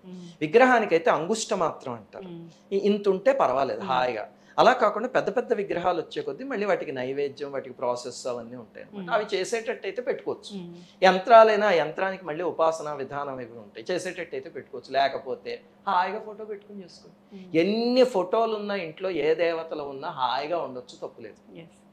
మరి గురూజీ, మనకి కష్టాలు త్వరగా తీరాలి అంటే అమ్మవారిని పూజించాలా లేదంటే అయ్యవారిని పూజించాలా? మొట్టమొదట ఒకటి గుర్తుపెట్టుకోండి అమ్మా, కష్టాలు ఎలా వస్తాయి అనే ఆ ఫండమెంటల్ ప్రిన్సిపల్ తెలిస్తే ఇప్పుడు అర్థం. మనం చేసే కర్మ ఉంటుంది కదా, మనం చేసే పనులు, అందులో మంచి పనులు ఉంటాయి, చెడ్డ పనులు ఉంటాయి. ఈ చెడ్డ పనులన్నీ కూడా దుష్కర్మని క్రియేట్ చేస్తాయి. ఇది ఒక అకౌంట్. మనం చేసే మంచి పనులన్నీ సత్కర్మని క్రియేట్ చేస్తాయి. గుర్తుపెట్టుకోండి, తలుపులు మూసుకుని చేసిన, ఎవ్వడికి తెలియకుండా చేసిన, ఇప్పుడు ఇంకా ఇంటర్నెట్ వచ్చింది కాబట్టి ఆ భాషలో చెప్పాలంటే ఫేక్ ఐడీస్ పెట్టుకుని వచ్చి చేసిన, ఫేక్ ఐడీస్ పెట్టే వాళ్ళందరూ పాప పనులు ఎలా చేస్తున్నారు మేము ఎవరికి కదా. ఏది చేసినా సైబర్ క్రైమ్ డిపార్ట్మెంట్ పట్టుకోలేని విధంగా చేసిన ప్రకృతి మాత్రం పట్టుకుంటుంది. ప్రకృతిలో పంచభూతాలు అనేవి కెమెరాస్. సూర్యుడు, చంద్రుడు వీళ్ళందరూ కూడా అలాంటి 18 కెమెరాలు ఉన్నాయి ప్రకృతిలో. అదే మహాభారతంలో 18 పర్వాలు, 18 రోజులు యుద్ధం, 18 అక్షౌహిణుల సైన్యం, 18 ఎందుకు చెప్పారంటే ప్రకృతిలో 18 కెమెరాస్ ఉన్నాయి అలాంటివి. అవి ఎక్కడో అక్కడ పట్టేస్తాయి. మనం తలుపులన్నీ వేసుకుని పాప పని చేసినా పడతాయి. అది చేయగానే పాపం అకౌంట్ పెరుగుతుంది. మంచి పనులు చేస్తాం అనుకోండి, అది కూడా తెలియకుండా చేయొచ్చు. ఇప్పుడు మనం ఎక్కడికో వెళ్తే ఎవరికో బాగోలేదు, అయ్యో పాపం వీళ్ళకి బాగోలేదు అని ఒక 2000 ఇచ్చి వచ్చాం అనుకోండి, అది మనం ఎక్కడ పేపర్లో పబ్లిష్ చేసుకోకల్లా ప్రకృతి రికార్డ్ చేసి ఈ అకౌంట్ని పెంచుతుంది. ఈ అకౌంట్ పెరిగే కొద్దీ కష్టాలు, కన్నీళ్ళు అవన్నీ వస్తాయి. ఈ అకౌంట్ పెరిగితే సుఖాలు అవన్నీ వస్తాయి. మనకు కొన్నిసార్లు అనుకుంటూ ఉంటాం, వీడు ఇంత పాపాత్ముడు అంత సుఖంగా ఎలా ఉంటున్నాడు రా అని ప్రకృతిలో చూస్తారా మీరు? అంటే వాడు పూర్వజన్మల్లోనో ఈ జన్మలోనో ఈ అకౌంట్ని అంత ఎత్తు కొండలా పెంచేసుకున్నాడు. ఇప్పుడు పాప పనులు మొదలుపెట్టి ఈ కొండను పెంచుతున్నాడు. ఏదో ఒక నాడు ఇది పెద్దది అవుతుంది. అది అయినప్పుడు ఈ లోపల ఇవి అనుభవిస్తూ ఉంటే ఇది చిన్నదైపోతూ ఉంటుంది. ఈ కొండ ఎప్పుడు అలా ఉండదు. ఈ సుఖాలన్నీ అనుభవిస్తున్నాం అనుకోండి, క్షీణే పుణ్యే మత్స్యలోకే విషంతి అంటారు. ఎంత దేవతలైనా సుఖాలతో పైకి వెళ్ళినా అవన్నీ అయిపోగానే మళ్ళీ కిందకి వచ్చేస్తాయి. అలాగే కష్టాలు కూడా అనుభవిస్తుంటే ఈ కొండ కరుగుతుంది. వాడు సుఖాలన్నీ అనుభవించి కొండను కరిగించేసుకుని లోపల పాప పనులు చేస్తే అప్పుడు ఎక్కడో ఒకటి గట్టి దెబ్బ తగులుతుంది. ఆ జీవితంలోనే తగులుతుంది కొన్నిసార్లు. తగిలి ఇంకా ఆ దెబ్బ నుంచి మళ్ళీ అక్కడ స్వామీజీల దగ్గరికి, సన్యాసుల దగ్గరికి, గుళ్ళకి పరిగెడతాడు. ఎందుకంటే ఈ కర్మ.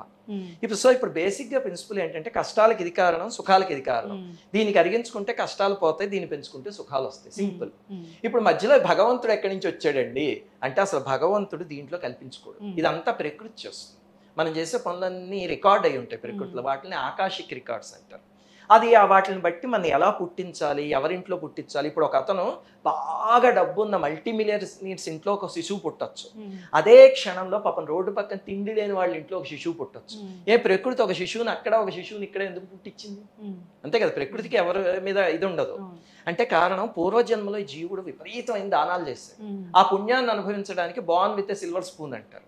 అతను చాలా మంది దగ్గర ఉన్నవి లాక్కున్నాడు. దాంతో ఆకలి బాధ అనుభవించాలి. ప్రకృతి అలా చేసేసి కిందకి పంపిస్తుంది అంతే. అందులో భగవంతుడు కల్పించుకోడు అసలు. కాకపోతే మనం భగవద్ ఆరాధనతో కానీ సేవతో కానీ ప్రాయశ్చిత్తం ఉంది ఇంకొకటి, వాటితో కానీ ఈ కర్మని కరిగించుకునే అవకాశం ఉంది. సేవ బాగా చేయగలిగితే నిస్వార్థంగా తొందరగా కరిగిపోతుంది. ఎందుకంటే ప్రకృతి కరుణిస్తుంది, అయ్యో పూర్వజన్మలో వీడు ఇంత తప్పు చేస్తాడు, లేకపోతే ఈ జన్మలో ఇన్ని పాప పనులు చేస్తాడు, ఇప్పుడు సమాజానికి పనికొచ్చే పనులన్నీ చేస్తున్నాడు, సో ఈ కర్మని కరిగిద్దాము చూస్తుంది ప్రకృతి. అలా కరుగుతుంది కర్మ.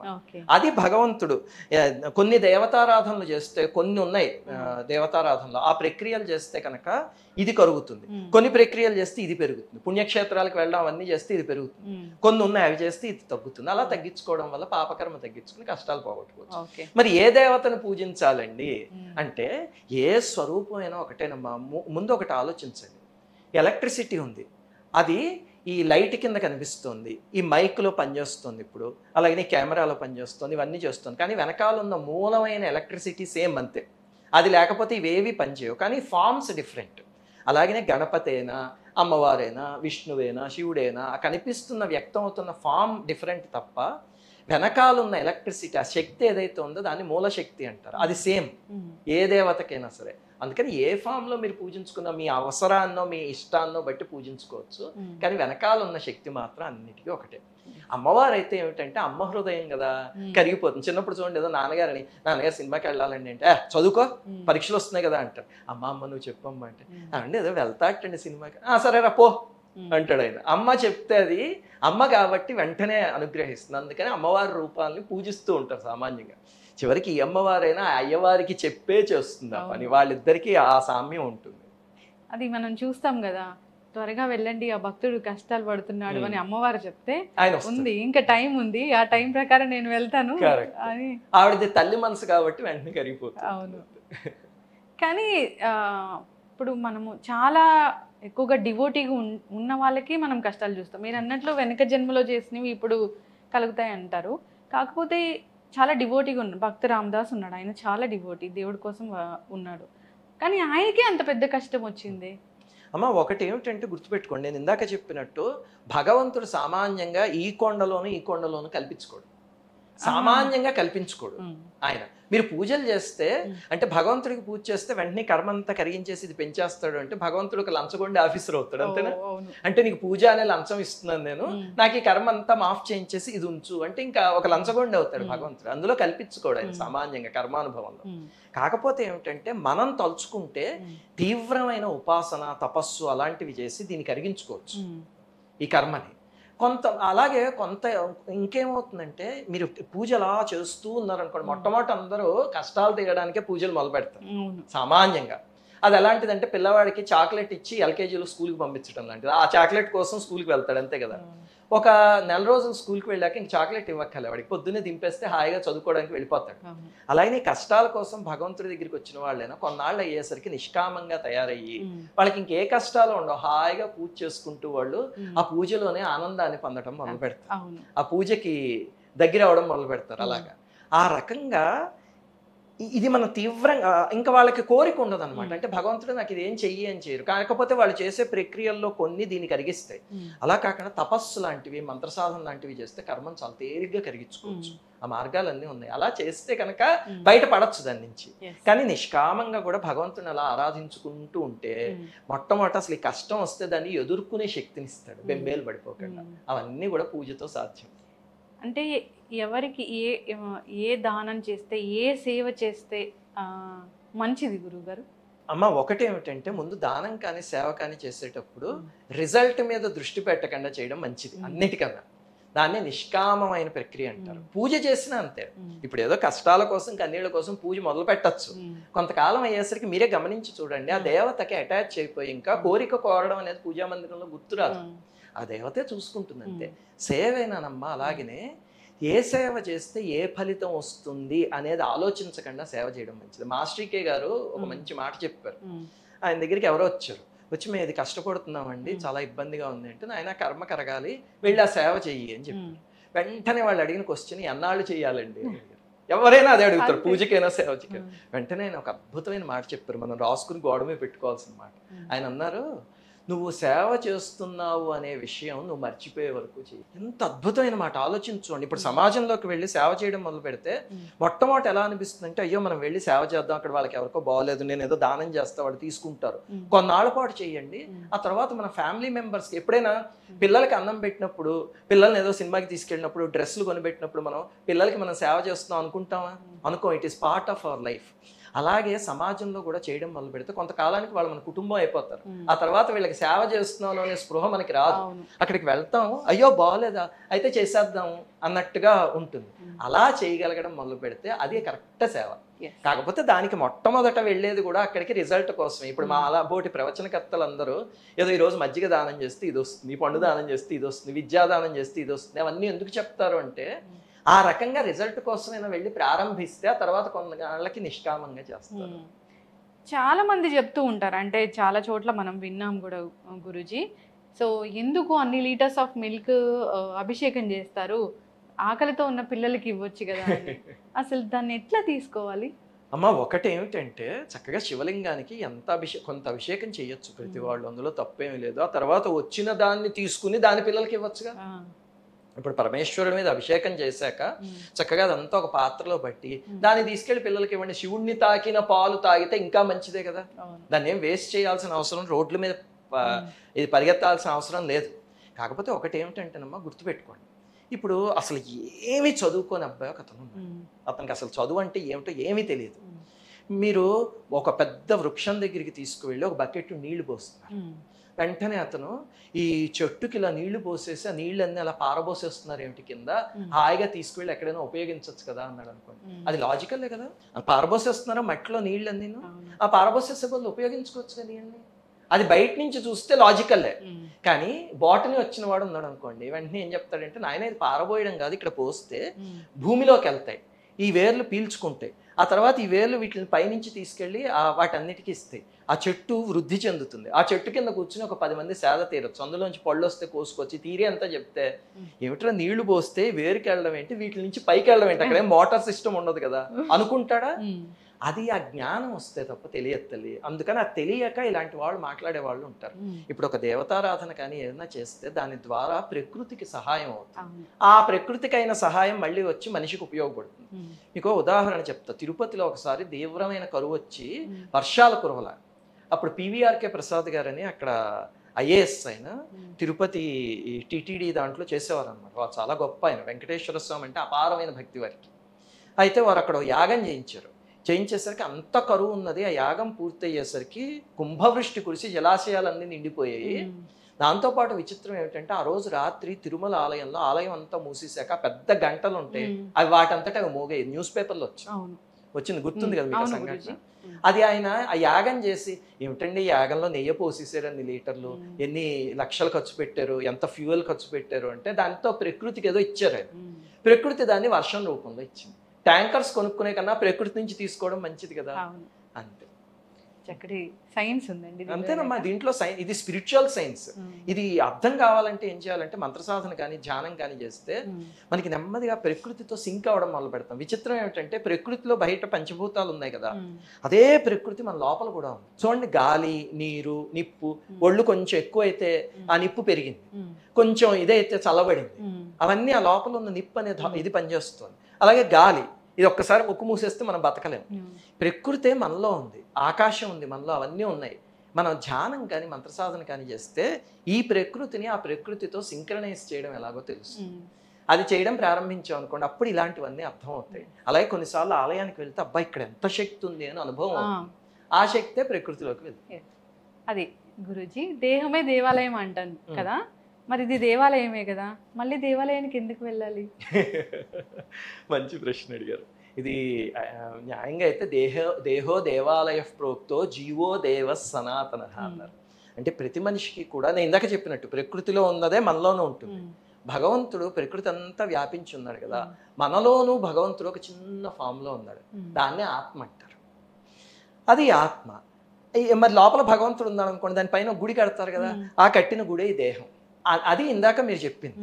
ఇది థియరీ. కానీ దేహమే దేవాలయం, అందులో ఉన్నది పరమాత్మ అని అనుభవపూర్వకంగా తెలుసున్న వాళ్ళు ఎంతమంది ఉన్నారు? తెలియదు కదా, మనకి ఆ అనుభవం తెలియదు. అసలు అసలు ఎప్పుడైనా మనం లోపల పరమాత్మ ఉన్నాడు అని అనుకున్నామా, ఇది దేవాలయం అనుకున్నాం. అనుకునేటట్టయితే మీ ఇంట్లో పూజా మందిరంలోనే నైవేద్యం పెడితే ఎంత శ్రద్ధగా పెడతారు.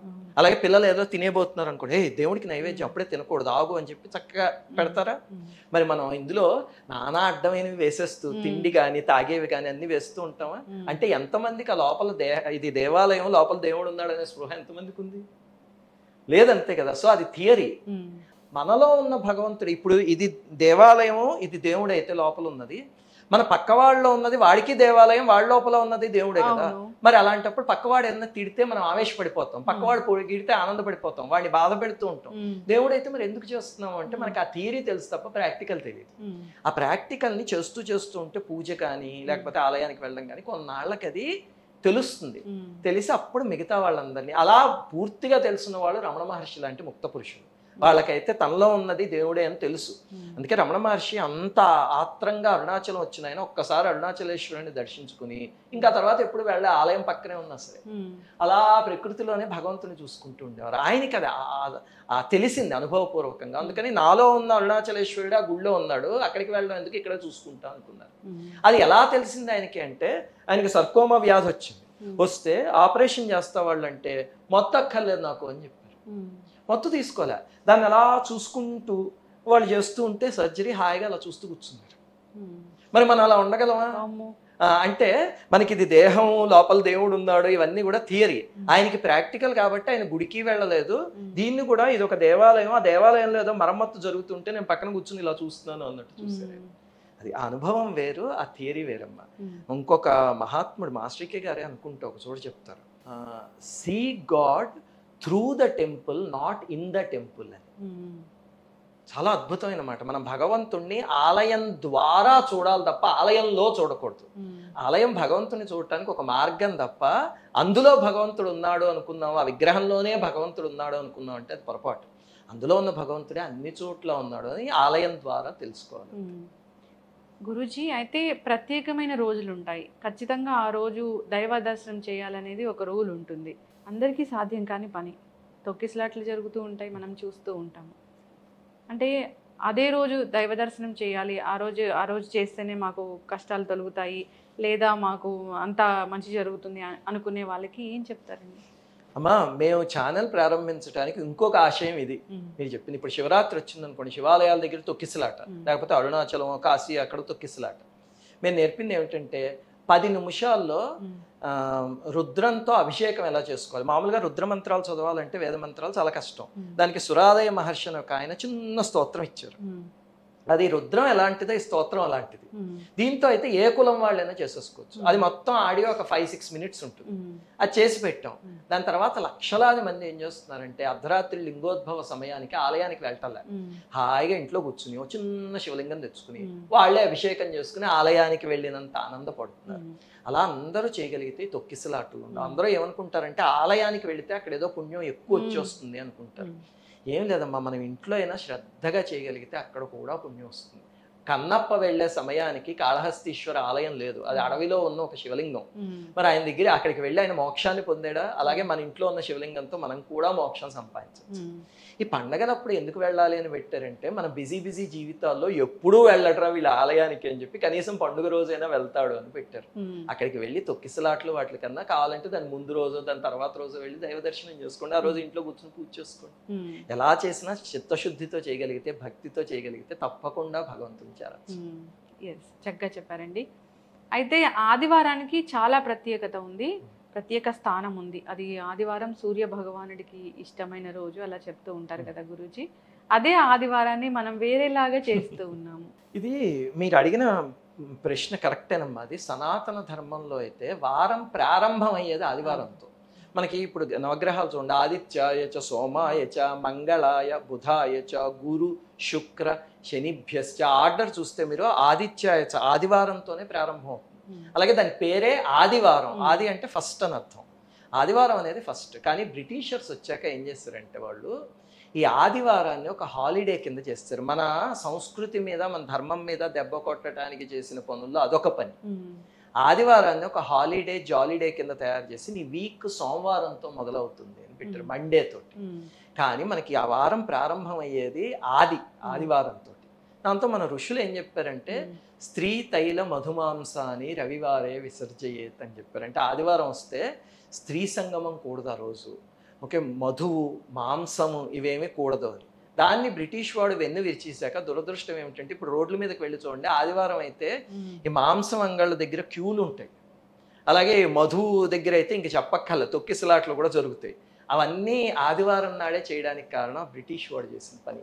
ఇప్పటి నుంచైనా దానికి రియలైజ్ అయ్యి ఇప్పుడు కొంతమంది సనాతన ధర్మాన్ని అనుసరించే నాయకులు కూడా వచ్చారు కాబట్టి వాళ్ళు కొన్ని చట్టాలు అవన్నీ తెస్తున్నారు కాబట్టి ఏదో ఒక రోజు మన అదృష్టం కొద్దీ గోవధ అనేది పూర్తిగా నిషేధింపబడడం, అలాగే ఆదివారం అనేది వారం ప్రారంభం అయ్యే దినం అవ్వడం, అలాగే జనాలు కూడా ఇలాంటి ప్రవచనాలు అవి విని తెలుసుకుని ఆదివారం నాడు ఇవన్నీ చేయకుండా ఉండడం.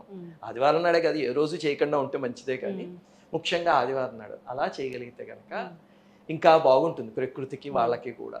అంటే ఆ రోజు అసలు ఏం చేయాలి గురుజీ? ఏమి లేదమ్మా, సూర్యారాధన చేసుకోవచ్చు. ఆదిత్య హృదయం ఉంది, ఆదిత్య హృదయాన్ని ఎవరైనా చదువుకోవచ్చు. మళ్ళీ ఇక్కడ కూడా భయాలు పుట్టిస్తున్నారు, ఏమిటంటే ఆదిత్య హృదయం స్త్రీలు చదవకూడదు, అది శుద్ధ అబద్ధం. ఆదిత్య హృదయం హాయిగా ఎవరైనా చదువుకోవచ్చు, అది రామాయణంలో ఇచ్చినది, ఎవరైనా చదవచ్చు. హాయిగా ఆదివారం నాడు ఆదిత్య హృదయం చదవడం. అలాగే సూర్య భగవానుడికి అన్నిటికన్నా ఇష్టమైనది ఏమిటంటే బారెడు పొద్దెక్కాక కాకుండా ప్రకృతితో అనుసంధానమై నిద్ర లేవడం.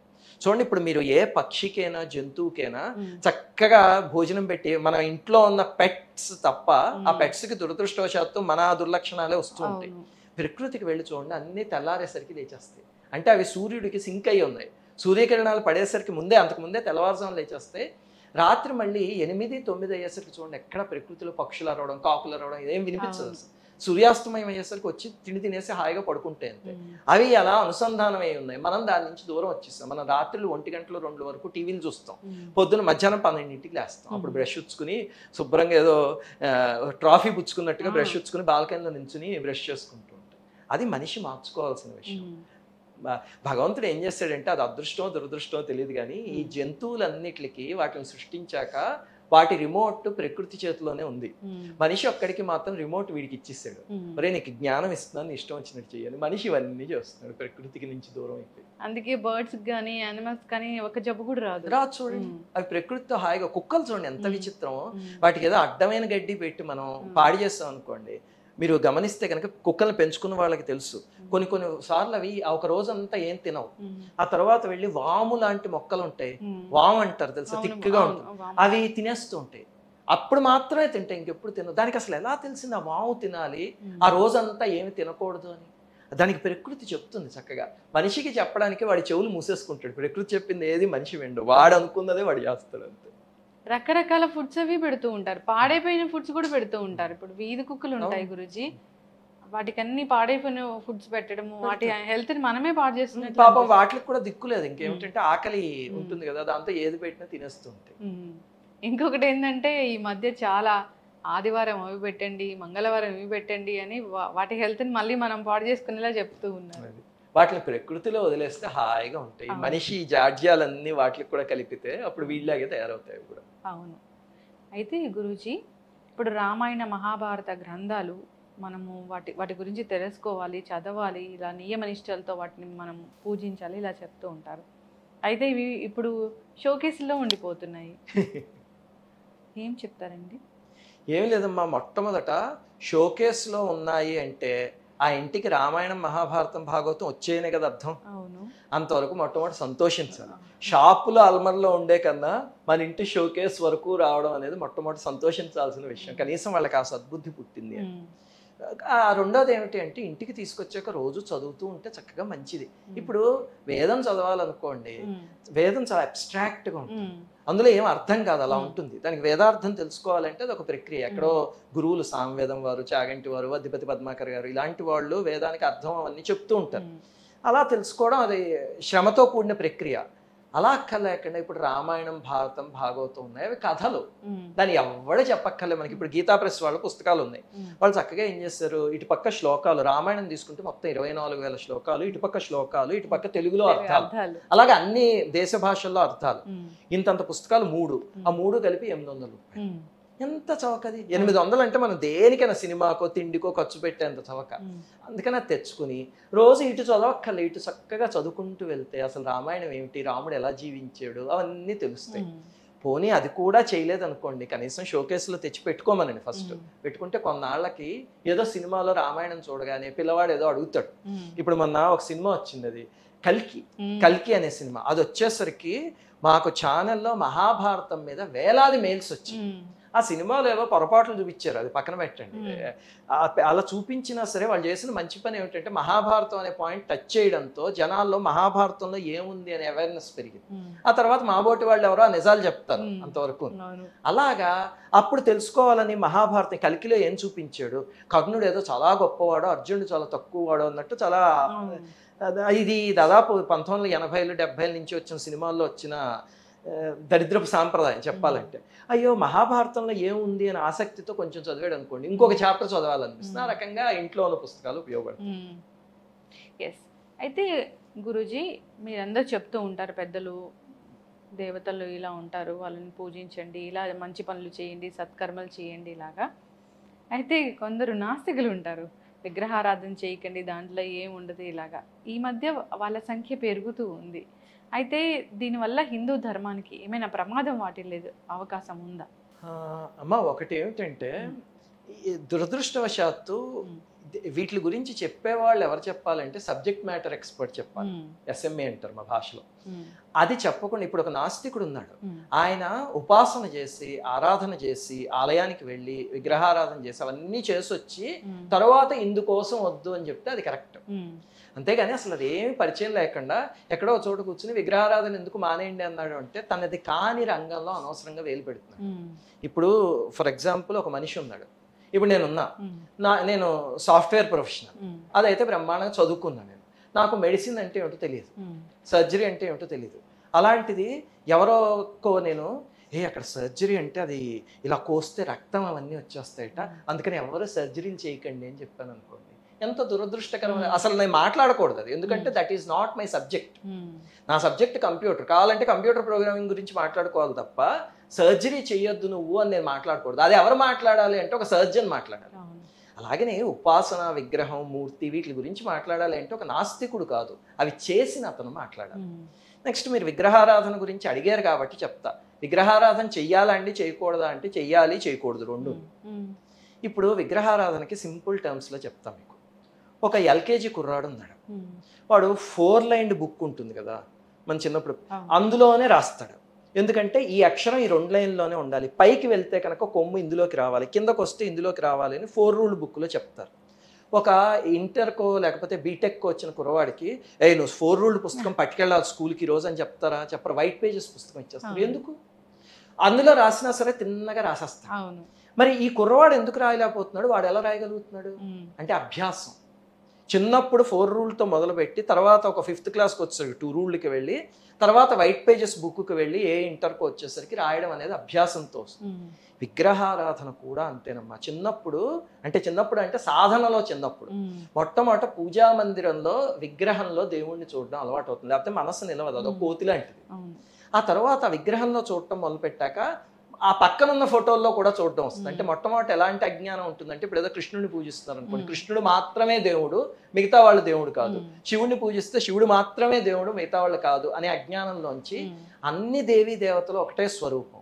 దాని తర్వాత ఇంకొంచెం పైకి వెళ్ళాక అంటే 4 రూల్ నుంచి 2 రూల్కి వచ్చేసరికి ప్రకృతిలో ఉన్న వాళ్ళందరిలోనూ ఒక కుక్కలోను ఒక దీంట్లోనూ కూడా భగవంతుడే ఉన్నాడు. అందుకని కుక్కని పాపం ఊరికే పడుకుని ఉంటే కొంతమంది రాయి పెట్టి కొడుతూ ఉంటారు, పందినో కుక్కనోను. పందిని అయితే పాపం అది ఏం చేయదని పందిని ఇంతంత రాళ్ళు పెట్టి కొట్టే పిల్లల్ని నేను ఎంతమందిని చూశాను, బాధాకరం. అది మెల్లిగా ఈ 2 రూల్డ్ పుస్తకానికి వచ్చేసరికి అందులోనూ భగవంతుడు ఉంటాడు కదా, అలా చేయకూడదు అని అనిపిస్తుంది. ఇంకా అక్కడి నుంచి పై స్థాయికి వెళ్ళాం అనుకోండి, ఆ వైట్ పేపర్ మీద రాసే స్థాయికి, అప్పుడు మనకి ఏ పూజా మందిరం అక్కర్లేదు, హాయిగా ఇలా కూర్చుని ట్రైన్లో వెళ్తూ ఉంటే సాయంత్రం పూజ చేసుకోవాలనిపిస్తే కళ్ళు ఇలా కళ్ళు మూసి కూర్చునేసరికి ఆ భగవత్ శక్తి అనుభవానికి వస్తుంది. అప్పుడు ఇంక ఏ విగ్రహం అక్కర్లే, అది న్యాచురల్గా రావాల్సిందే తప్ప బలవంతంగా నీకు విగ్రహారాధన వద్దు అంటే వాళ్ళకి అవగాహన లేదు అని అర్థం. అంటే చిన్న పిల్లవాడిని ఎల్కేజీలో నీకు 4 రూల్డ్ బుక్ వద్దు, నువ్వు వైట్ పేపర్స్లోనే రాయాలి అని బలవంత పెట్టినట్టు. చక్కగా చెప్పారండి. ఫాలో అవ్వాలి అందరు ఖచ్చితంగా. అయితే గురువు గారు, మనం ఈ మధ్యకాలంలో చూస్తూ ఉన్నాం ఏంటంటే చాలా ధ్యాన కేంద్రాలు వచ్చేసాయి, ఎక్కడ పడితే అక్కడ కుప్పలు తెప్పలుగా.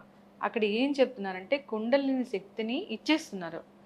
అంటే అసలు ఏంటి కుండలిని శక్తి? నిజంగానే సామాన్యులు పొందవచ్చా? ఎవరికైనా ఇచ్చే అర్హత ఉంటుందా అట్లాగా? అసలు కుండలిని అంటేనమ్మా మనలో ఉన్న శక్తి అంతా కూడా ఒక చోట కేంద్రీకృతం అయ్యి ఉంది. దాన్ని యాక్టివేట్ చేయగలిగితే సామాన్యంగా మనుషులు ఆ పని చేయరు. వాళ్ళు మానవుడి కింద పుడితే కనుక హాయిగా తిన్నామా, వివాహం చేసుకున్నామా, పిల్లల్ని కన్నామా, సుఖపడ్డామా, ఏదో ఒక రోజు వెళ్ళిపోయామా అంతే. ఆ ప్రతి వాడికి కూడా భగవంతుడు ఆ కుండలిని అనే శక్తిని ఇచ్చి పంపించాడు. అది కింద ఉంటుందన్నమాట ఒక చోట. దాన్ని యాక్టివేట్ చేసి పైకి తీసుకురావచ్చు ఇక్కడ వరకు. దానికి కొన్ని సాధనా ప్రక్రియలు అవి ఉన్నాయి, కానీ చాలా రిస్క్తో కూడుకున్నవి. కొన్నిసార్లు పిచ్చివాళ్ళు అయిపోయే ప్రమాదం కూడా ఉంది సరిగ్గా చేయకపోతే. ఆ కుండలిని యాక్టివేషన్ ఎలా చేయాలి అంటే, కుండలిని యాక్టివేట్ అయిన గురువు ఉంటాడు, ఆయన సూపర్విజన్లో మాత్రమే చేయాలి తప్ప ఇష్టం వచ్చినట్టు ఇంట్లో చేయకూడదు. లేకపోతే నెమ్మదిగా అయ్యే ప్రక్రియ ఉంది. ఇప్పుడు ఉదాహరణకి లలితా సహస్రనామం, సౌందర్యలహరి లాంటివి చేస్తే అవి మెల్లిగా కుండలిని యాక్టివేట్ చేస్తాయి. అది న్యాచురల్ ప్రాసెస్, అందులో ప్రమాదం ఏమి లేదు. అంతేగాని బలవంతంగా మాత్రం ఈ మీరు చెప్తున్నట్టు ఆ సెంటర్స్లో చేయిస్తున్నారు, అవి కొంచెం రిస్కీ అమ్మా. దీనికి మీకు మళ్ళీ అర్థమయ్యే ఎగ్జాంపుల్ ఒకటి చెప్తా. ఇప్పుడు ఒక ఆయన ఉన్నాడు, ఆయన ఎంబీబీఎస్ చదివాడు, ఎంఎస్ చదివాడు, చదివి చివరికి సర్జరీ అనేది అంతా నేర్చుకుని ఏవో కంట్రీస్కి వెళ్ళి వచ్చి ఆయన సర్జరీ చేస్తున్నాడు. చూస్తే ఏదో పొట్ట ఇలా కోసాడు, ఏదో డెలివరీ చేస్తున్నాడు అనుకోండి, పొట్ట కోసాడు, బిడ్డను బయటికి తీసాడు, తర్వాత సూదితో కుట్లు వేసాడు, అంతా అయిపోయింది. ఎవడో ఒకరిని పిలిచి, అరే నీకు ఎలా చేయాలో నేర్పిస్తాను రా అని చెప్పి పక్కన నించోబెట్టి, ఇదిగో సూది దారం తీసుకుని ఇలా కుట్టేయాలి అంటే వీడు ఎక్కడైనా చేస్తాడంటే కొంపలు అంటుపోతాయి, అంతే కదా. అలాగే కుండలిని సాధన ఇవన్నీ కూడా గురువు ఆధ్వర్యంలో ఆ సాంప్రదాయంలో నేర్చుకుని చేయాల్సినవి తప్ప సామాన్యంగా దిక్కకూడదు అందులోకి. న్యాచురల్ ప్రాసెస్లో అదే కొన్ని జన్మలకి యాక్టివేట్ అవుతుంది. లలితా సహస్రనామం లాంటివి చేస్తే పరమాచార్య లాంటి గురువులు ఉన్నారు, వాళ్ళు కూడా చెప్పారు కుండలిని జోలికి మాత్రం పొరపాటును కూడా వెళ్ళకండి, సాధకులు దెబ్బతింటారు, జాగ్రత్త. సో అసలు ఎందుకు చేయాలి అది? అది యాక్టివేట్ అయితే ఇంక అద్భుతం అమ్మా. మనం ఎక్కడి నుంచి వచ్చాము అనేది మనకి మొత్తం తెలిసిపోతుంది, ప్రకృతి అంతా మనకి అర్థమైపోతుంది. కుండలిని అసలు ఒక చక్రం నుంచి దాని నెక్స్ట్ చక్రానికి వచ్చే టైంకే మనకి, ఇందాక నేను చెప్పాను రమణ మహర్షికి శరీరం వేరు మనం వేరు అనేది, ఆ స్థాయి వచ్చేస్తుంది. ఇంకా అది పూర్తిగా యాక్టివేట్ అయితే ప్రకృతిలో ఉన్న శక్తులన్నీ తెలిసి మహాత్ములు కొంతమంది వర్షం పడుతుంది అనుకోండి, ఆగు వర్షం అంటే వెంటనే అయిపోయింది. అలాంటి దృష్టాంతాలు మన మహాత్ముల చరిత్రలో బోర్డు ఉన్నాయి. ఎలా శాసించారు అంటే ప్రకృతి మొత్తం వాళ్ళ అధీనంలో వచ్చింది. వాళ్ళు అలాంటి వాళ్ళకి ఆ కుండల్ని న్యాచురల్ గా ఉద్దీపన అయింది, దాన్ని బలవంతంగా మనం చేయకూడదు. చక్కగా చెప్పారండి. ఎవరైనా ఇలా చేస్తానన్నా కానీ వద్దమ్మా. అసలు ఆ ప్రక్రియల్లోకి ఇప్పుడు ఈ ఛానల్ ముఖంగా చెప్తున్నాను, కుండలిని సాధనలో అలాంటి వాటికి వీలున్నంత వరకు వెళ్ళకండి, అది మంచిది కాదు. న్యాచురల్గా అదే పూజ అవి చేసుకోండి, అది ఎవరైనా చేసుకోవచ్చు తప్ప కుండలిని సాధనలు అలాంటివి మాత్రం చాలా క్లిష్టతరమైనవి. అయితే గురూజీ, చాలా మంది దగ్గర అంటే మనం ఇలా కుండలిని ఇలాంటి వాటితో పాటు మనం కొన్ని వింటూ ఉంటాము, పూనకాలు, దెయ్యం పట్టింది అలాగా, అది ఎందుకండి? యాక్చువల్గానమ్మా ఈ పూనకాలు దెయ్యం సంగతి చెప్పుకుందాం, ఇది అర్థమైతే అదే అర్థమవుతుంది. ఇవి సామాన్యంగా 3 స్థాయిల్లో ఉంటాయి తల్లి. మొట్టమొదటి స్థాయి ఏమిటంటే నిజంగా పూనకం వచ్చేది, అది మీరు ఒక 5% వేసుకోండి, 5% అంతే. పూనకాలు వచ్చే దృష్టాంతాలు మనకి చరిత్రలో కూడా ఉన్నాయి. ఉదాహరణకి తిరుమలలో ఇప్పుడు మనం ఉత్సవమూర్తులను చూస్తాం రోజు, వాటిని మలయప్ప స్వామి అంటారు, మీకు తెలుసు కదా. ఆ మలయప్ప స్వామి ఎక్కడి నుంచి వచ్చారో తెలుసా మీకు? అసలు ఆ మలయప్ప ఏమిటంటే ఇంతకు ముందు తిరుమల ఆలయంలో ఉగ్ర శ్రీనివాసమూర్తి అని ఒక మూర్తి ఉండేది, ఇప్పటికీ ఉంది తిరుమలలో స్వామివారి దగ్గర. ఆ మూర్తిని సంవత్సరానికి 2 రోజులు తప్ప బయటికి తీసుకురారు, అది కూడా తెల్లవారుజామున తీసుకొచ్చి సూర్యోదయం అయ్యేందుకు ముందే లోపలికి తీసుకువెళ్ళిపోతారు. ఎందుకంటే ఒకసారి ఆ మూర్తిని అలా తీసుకొస్తే ఉగ్ర శ్రీనివాసమూర్తిని అక్కడ మొత్తం ఇళ్ళన్నీ తగలబడిపోయాయి, దానికి సూర్యకాంతి తగిలేసరికి. దాంతో భయపడిపోయారు వాళ్ళు. అప్పుడు స్వామి ఒక సాధకుడి మీదకి వచ్చి, మీరు ఈ మూర్తిని బయటికి తీసుకొస్తే కనుక ఇలాగే అవుతుంది, ఇలా చెయ్యొద్దు, మలయప్ప కోన అని ఉంది, ఆ మలయప్ప కోనకి వెళ్ళి అక్కడ నేనున్నాను, నన్ను తీసుకురండి, ఆ మూర్తికి చేయండి ఇవన్నీ అని చెప్పారు. అది భూమిలో ఉంటే బయటికి తీసి చక్కగా దానికి అన్ని విధులు అన్నీ చేసి తీసుకొచ్చారు. అందుకే మలయప్ప స్వామి అంటారు, మలయప్ప కోనలో దొరికాడు కాబట్టి. ఇప్పుడు ఈ మలయప్ప స్వామి సంఘటన తీసుకుంటే మీరు, స్వామి ఒకళ్ళు ఒంటి మీదకి వచ్చారు అంతేనా, అది నేను చెప్పిన 5%. అది నిజంగా సాధకులకి వాళ్ళకి జరుగుతుంది. ఇంకొక 45-50% ఏమిటి అంటేనమ్మా, మన ప్రకృతిలో మనతో పాటే కొన్ని శక్తులు ఉంటాయి, అవి నెగిటివ్ ఎనర్జీస్. అవి ఎప్పుడు ఏం చేస్తాయి అంటే ఎవరో ఒకళ్ళ బాడీని పట్టుకుందాము అని చూస్తూ ఉంటాయి. ఎందుకంటే వాటికి శరీరం ఉండదు. శరీరం వదిలేసిన తర్వాత అవి పైకి వెళ్ళకుండా ఇంకా ప్రకృతిలో తిరుగుతుంది. అవి పైకి వెళ్ళిపోయి ఇంకొక జన్మ ఎత్తేసింది అనుకోండి, దానికి హాయిగా ఉంటుంది. అంటే ఇంకో శరీరం దొరుకుతుంది. దానికి దొరకలే శరీరం, ఇక్కడ తిరుగుతూ ఉంటుంది. దానికి ఏదో ఒక శరీరం కావాలి. ఎవరిని పట్టుకుందామా అని చూస్తూ ఉంటుంది. దానికి ఎప్పుడు వీక్ మైండెడ్ పీపుల్ ఉంటే కనుక వెంటనే దొరుకుతారు. అలాంటి వాళ్ళని పట్టుకుని కొన్నిసార్లు వాళ్ళకి కొన్ని ఎమోషన్స్ ఉంటాయి. ఉదాహరణకు ఒకళ్ళు ఎవరికైనా అమ్మవారిని చూస్తే నాకు విపరీతమైన ఎమోషన్ వచ్చేసింది అని అనుకోండి, అది వాళ్ళని పట్టుకున్నప్పుడు నేను అమ్మవారిని అనే భ్రమ కల్పిస్తూ ఉంటుంది. దాంతో వీళ్ళు సాటిస్ఫై అయ్యి ఓహో అమ్మవారు నాకు వచ్చారు అని అనుకుంటూ ఉంటారు. కానీ కాదు, అది ఆ శక్తులన్నీ కొన్ని బాడీస్ని వెతుక్కుని వాటి ద్వారా వాటి కోరికలు ఉంటాయి. ఇలాంటి కోరికలన్నీ అవన్నీ తీర్చుకుని చూడండి. అందుకే కొన్నిసార్లు పూనకం వచ్చేసినప్పుడు నాకు మద్యం పట్టరండి రా అని అరుస్తూ అమ్మవారు తాగుతారా జగజ్జనని. అదేమిటి అంటే ఆ జీవుడికి అది తాగాలి అని, దానికి ఒక శరీరం లోపలికి వచ్చి అది తాగేసేసి మళ్ళీ వెళ్ళిపోతూ ఉంటారు. అలాంటి కొన్ని జరుగుతుంటాయి. అవి ఒక 45% వేసుకోండి. సో ఇప్పటికి 50 అయింది. ఇంకా థర్డ్ ఫామ్ ఏమిటంటే ఇదేమీ ఉండదు, ఒక బిజినెస్ చేయడానికి అలా మాట్లాడుతూ ఉంటారు. వాళ్ళ దగ్గర కూర్చుని చూడండి, మీరు చూస్తే కనుక వాళ్ళు అసలు ఆవేశపడిపోతూ భవిష్యత్తులో జరగబోయేవన్నీ చెప్పేస్తూ దానికి కొంచెం దక్షిణలో అన్నీ తీసుకుంటూ చేస్తూ ఉంటారు. ఇలాంటివి మీరు చూస్తుంటారు కదా సమాజంలో, కొంచెం డబ్బులు ఇవ్వండి ఏదో ఇచ్చేస్తారు వచ్చేస్తారు. కాకపోతే అక్కడ మీరు గమనించి చూడండి, చెప్తున్నాను, వాళ్ళు పాస్ట్ చెప్తారు, ఫ్యూచర్ చెప్పినవన్నీ రాసుకోండి. పాస్ట్ చెప్పేస్తారు, ఎందుకంటే వాళ్ళ రిలేషన్స్ ద్వారానో ఎవరి ద్వారానో ఎంక్వైరీ చేసి మొత్తానికి ఆ డేటా పట్టుకుంటారు, పాస్ట్ చెప్తారు. ఫ్యూచర్ దగ్గరికి వచ్చేసరికి వాళ్ళని చెప్పమని ఒక 10 చెప్పమని రాసుకోండి. ఆ 10లో కోయిన్సిడెన్స్తో 1, 2 అవుతాయి తప్ప మిగతా నిజాలు. అక్కడే తెలిసిపోతున్నది నాటకం ఆడుతున్నాను. అందుకని 3 స్టేజెస్ ఉన్నాయమ్మా. ఆ 5% ఉన్నది నిజమే, అది జగద్గురువులు కూడా చెప్పారు. మొన్న ఈ మధ్య నేనే అడిగినప్పుడు కొన్ని కేసులు జరుగుతుంది అని చెప్పారు. రెండోదేమో ఇదిగో ఇలా ప్రకృతి శక్తులు, మూడవదేమో వీళ్ళు ఆడే నాటకాలు. దయ్యం ఇప్పుడు మీరు చూస్తే ఆ ప్రకృతిలో ఉన్న శక్తులు కొన్ని ఉన్నాయన్నాను కదా, నెగిటివ్ ఎనర్జీలు బాడీని ఆశ్రయిస్తాయని. దాన్నే కొన్నిసార్లు దెయ్యం పట్టడం అంటారు. అది కన్సిస్టెంట్గా అలా ఉందనుకోండి ఇంకా అంటారు. దానికి మళ్ళీ భూత వైద్యుల దగ్గరికి వెళ్ళి కొన్నిసార్లు వాళ్ళు చెప్పులు పెట్టుకొట్టి చీపులు పెట్టుకొట్టి ఇలాంటివి చేస్తారు. ఏం అక్కర్లేదమ్మా, ఇంట్లో రోజు పూజ చేసే వాతావరణం ఉంటుంది కనుక అసలు ఇలాంటివి రావు. మనకి సనాతన ధర్మంలోనే ఎన్నో దేవీ దేవతా శక్తులు ఉన్నాయి. ఇప్పుడు దుర్గమ్మవారు కానీ, నరసింహస్వామి కానీ, ఇలాంటి ఆరాధన చేయడం మొదలు పెడితే, ఇలాంటి హనుమంతుడు కానీ, ఆంజనేయ స్వామి, రోజు హనుమాన్ చాలీసా చదవండి, ఇలాంటి దరిదాపుల్లోకి కూడా రావు. అవి ఆ ప్రక్రియలన్నీ ఉన్నాయి. గురువు గారు, అంటే ఈ ప్రపంచం అంతా ఏఐతో నడుస్తుంది అంటారు. అంటే మనల్ని అది శాసించబోతుందని కూడా చెప్తూ ఉన్నారు. ఇప్పుడైతే సోషల్ మీడియా మనల్ని శాసిస్తుంది. పిల్లలు అసలు ఆ పాటలు పెట్టండి నిద్రపోని పరిస్థితి, తినని పరిస్థితి, వాళ్ళకి ఏం అర్థం కాని పరిస్థితి కూడా ఉంది.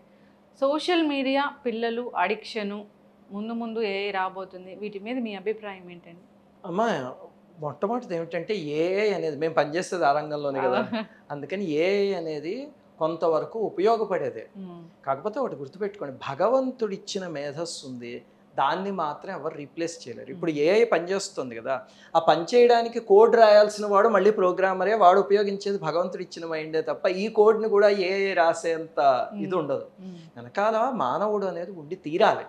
ఆ ఎక్స్పర్ట్ అనేవాడు భగవంతుడు ఇచ్చిన ఇది వాడుకోవాలి. భగవంతుడు సృష్టిలో గొప్పతనం ఏమిటంటే, నేను చెప్తా, భగవంతుడు సృష్టిలో మామిడి పండు ఇచ్చాడు, అది తినేసి మీరు ఆ టెంక అక్కడ వాడేస్తే ఒక మామిడి చెట్టు వస్తుంది.